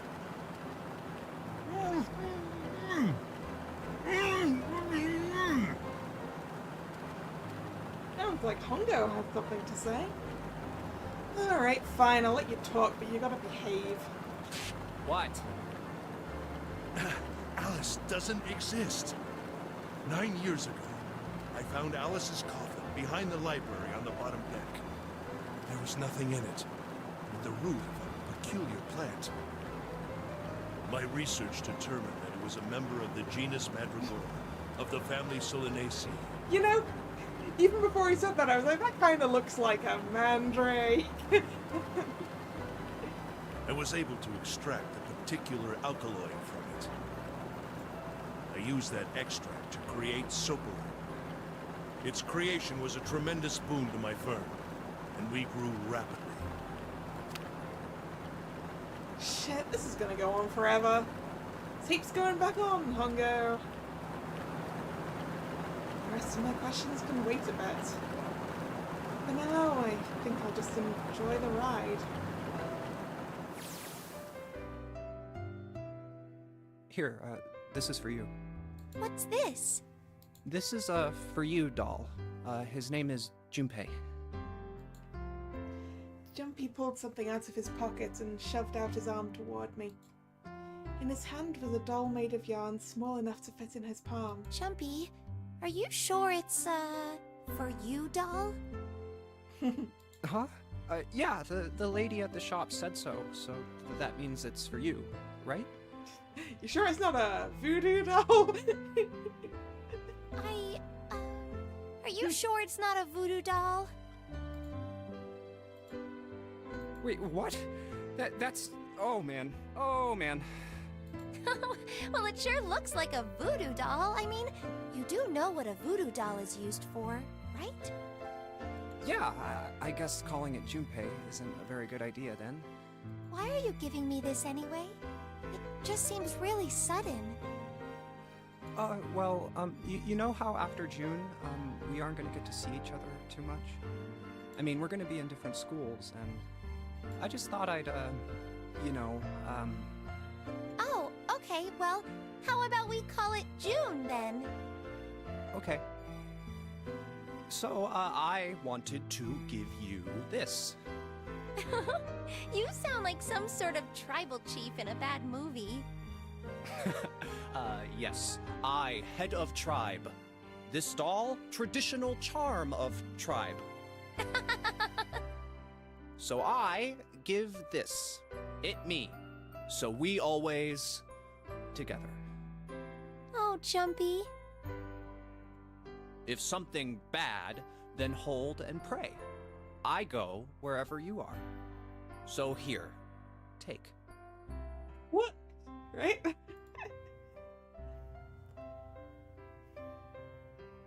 I reached my hand out and picked up the doll gently. Thank you. Thank you so much, Jumpy. Before I knew it, I was crying. Tears streamed down my face and fell onto June's tiny yarn body. Oh, Jumpy. I'll never forget you. I promise. Jumpy looked straight into my eyes and said just 5 words. I'll never forget you either. The sky was a beautiful crimson red as it melted down toward the horizon. The last golden rays of sunlight stretched out across the city and painted themselves across the hills. We sat, bathed in the warm light of evening. Just the two of us, leaning gently against one another, shoulder to shoulder. The sun set, and we still didn't leave. We watched in silence as the darkness deepened, and one by one, the lights of the town began to flicker on.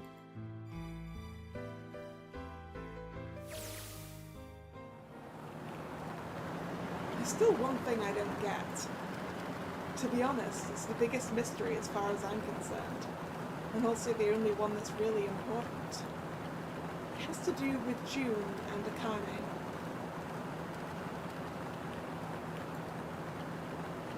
Nine years ago, she died in the incinerator on the Gigantic, but she's still alive now, as June.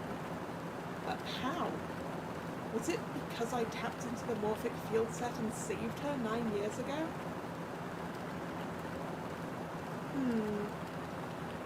Alright, well, maybe that makes some kind of insane sense.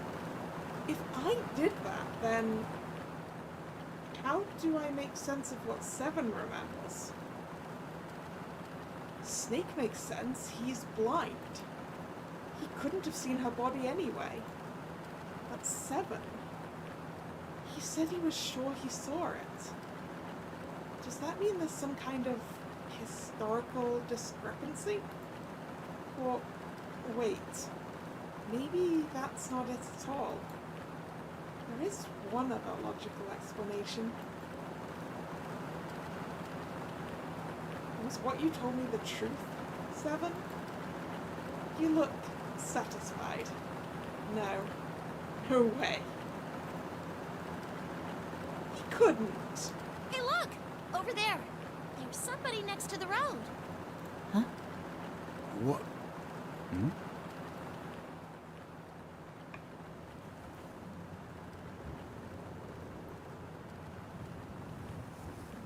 Well, hello, Alice.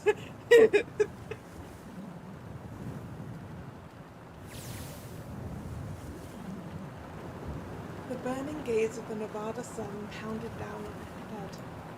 The desert around her rippled with heat. Standing there on that shimmering plain was a woman, her arm out and her thumb up. It would not be long before Junpei realized who she was.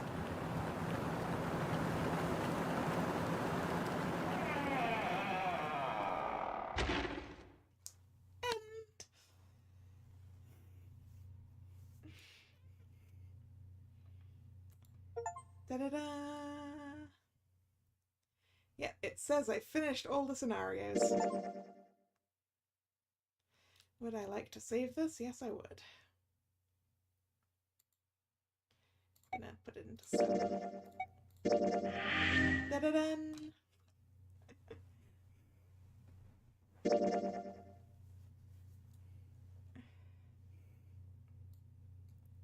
Yeah, technically there's this branch, but I'm pretty sure it doesn't go anywhere.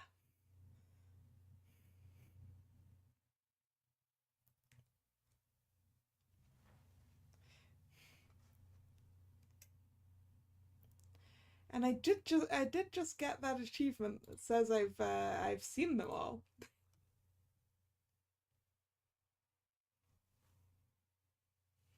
Says I finished it.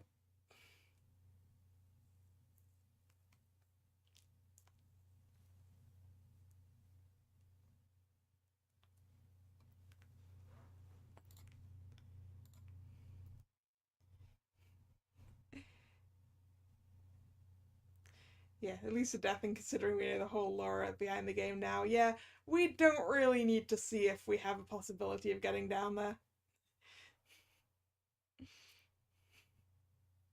And it would be a bit of a downer on the end of that, so we're just gonna call it there. We're done. Hooray!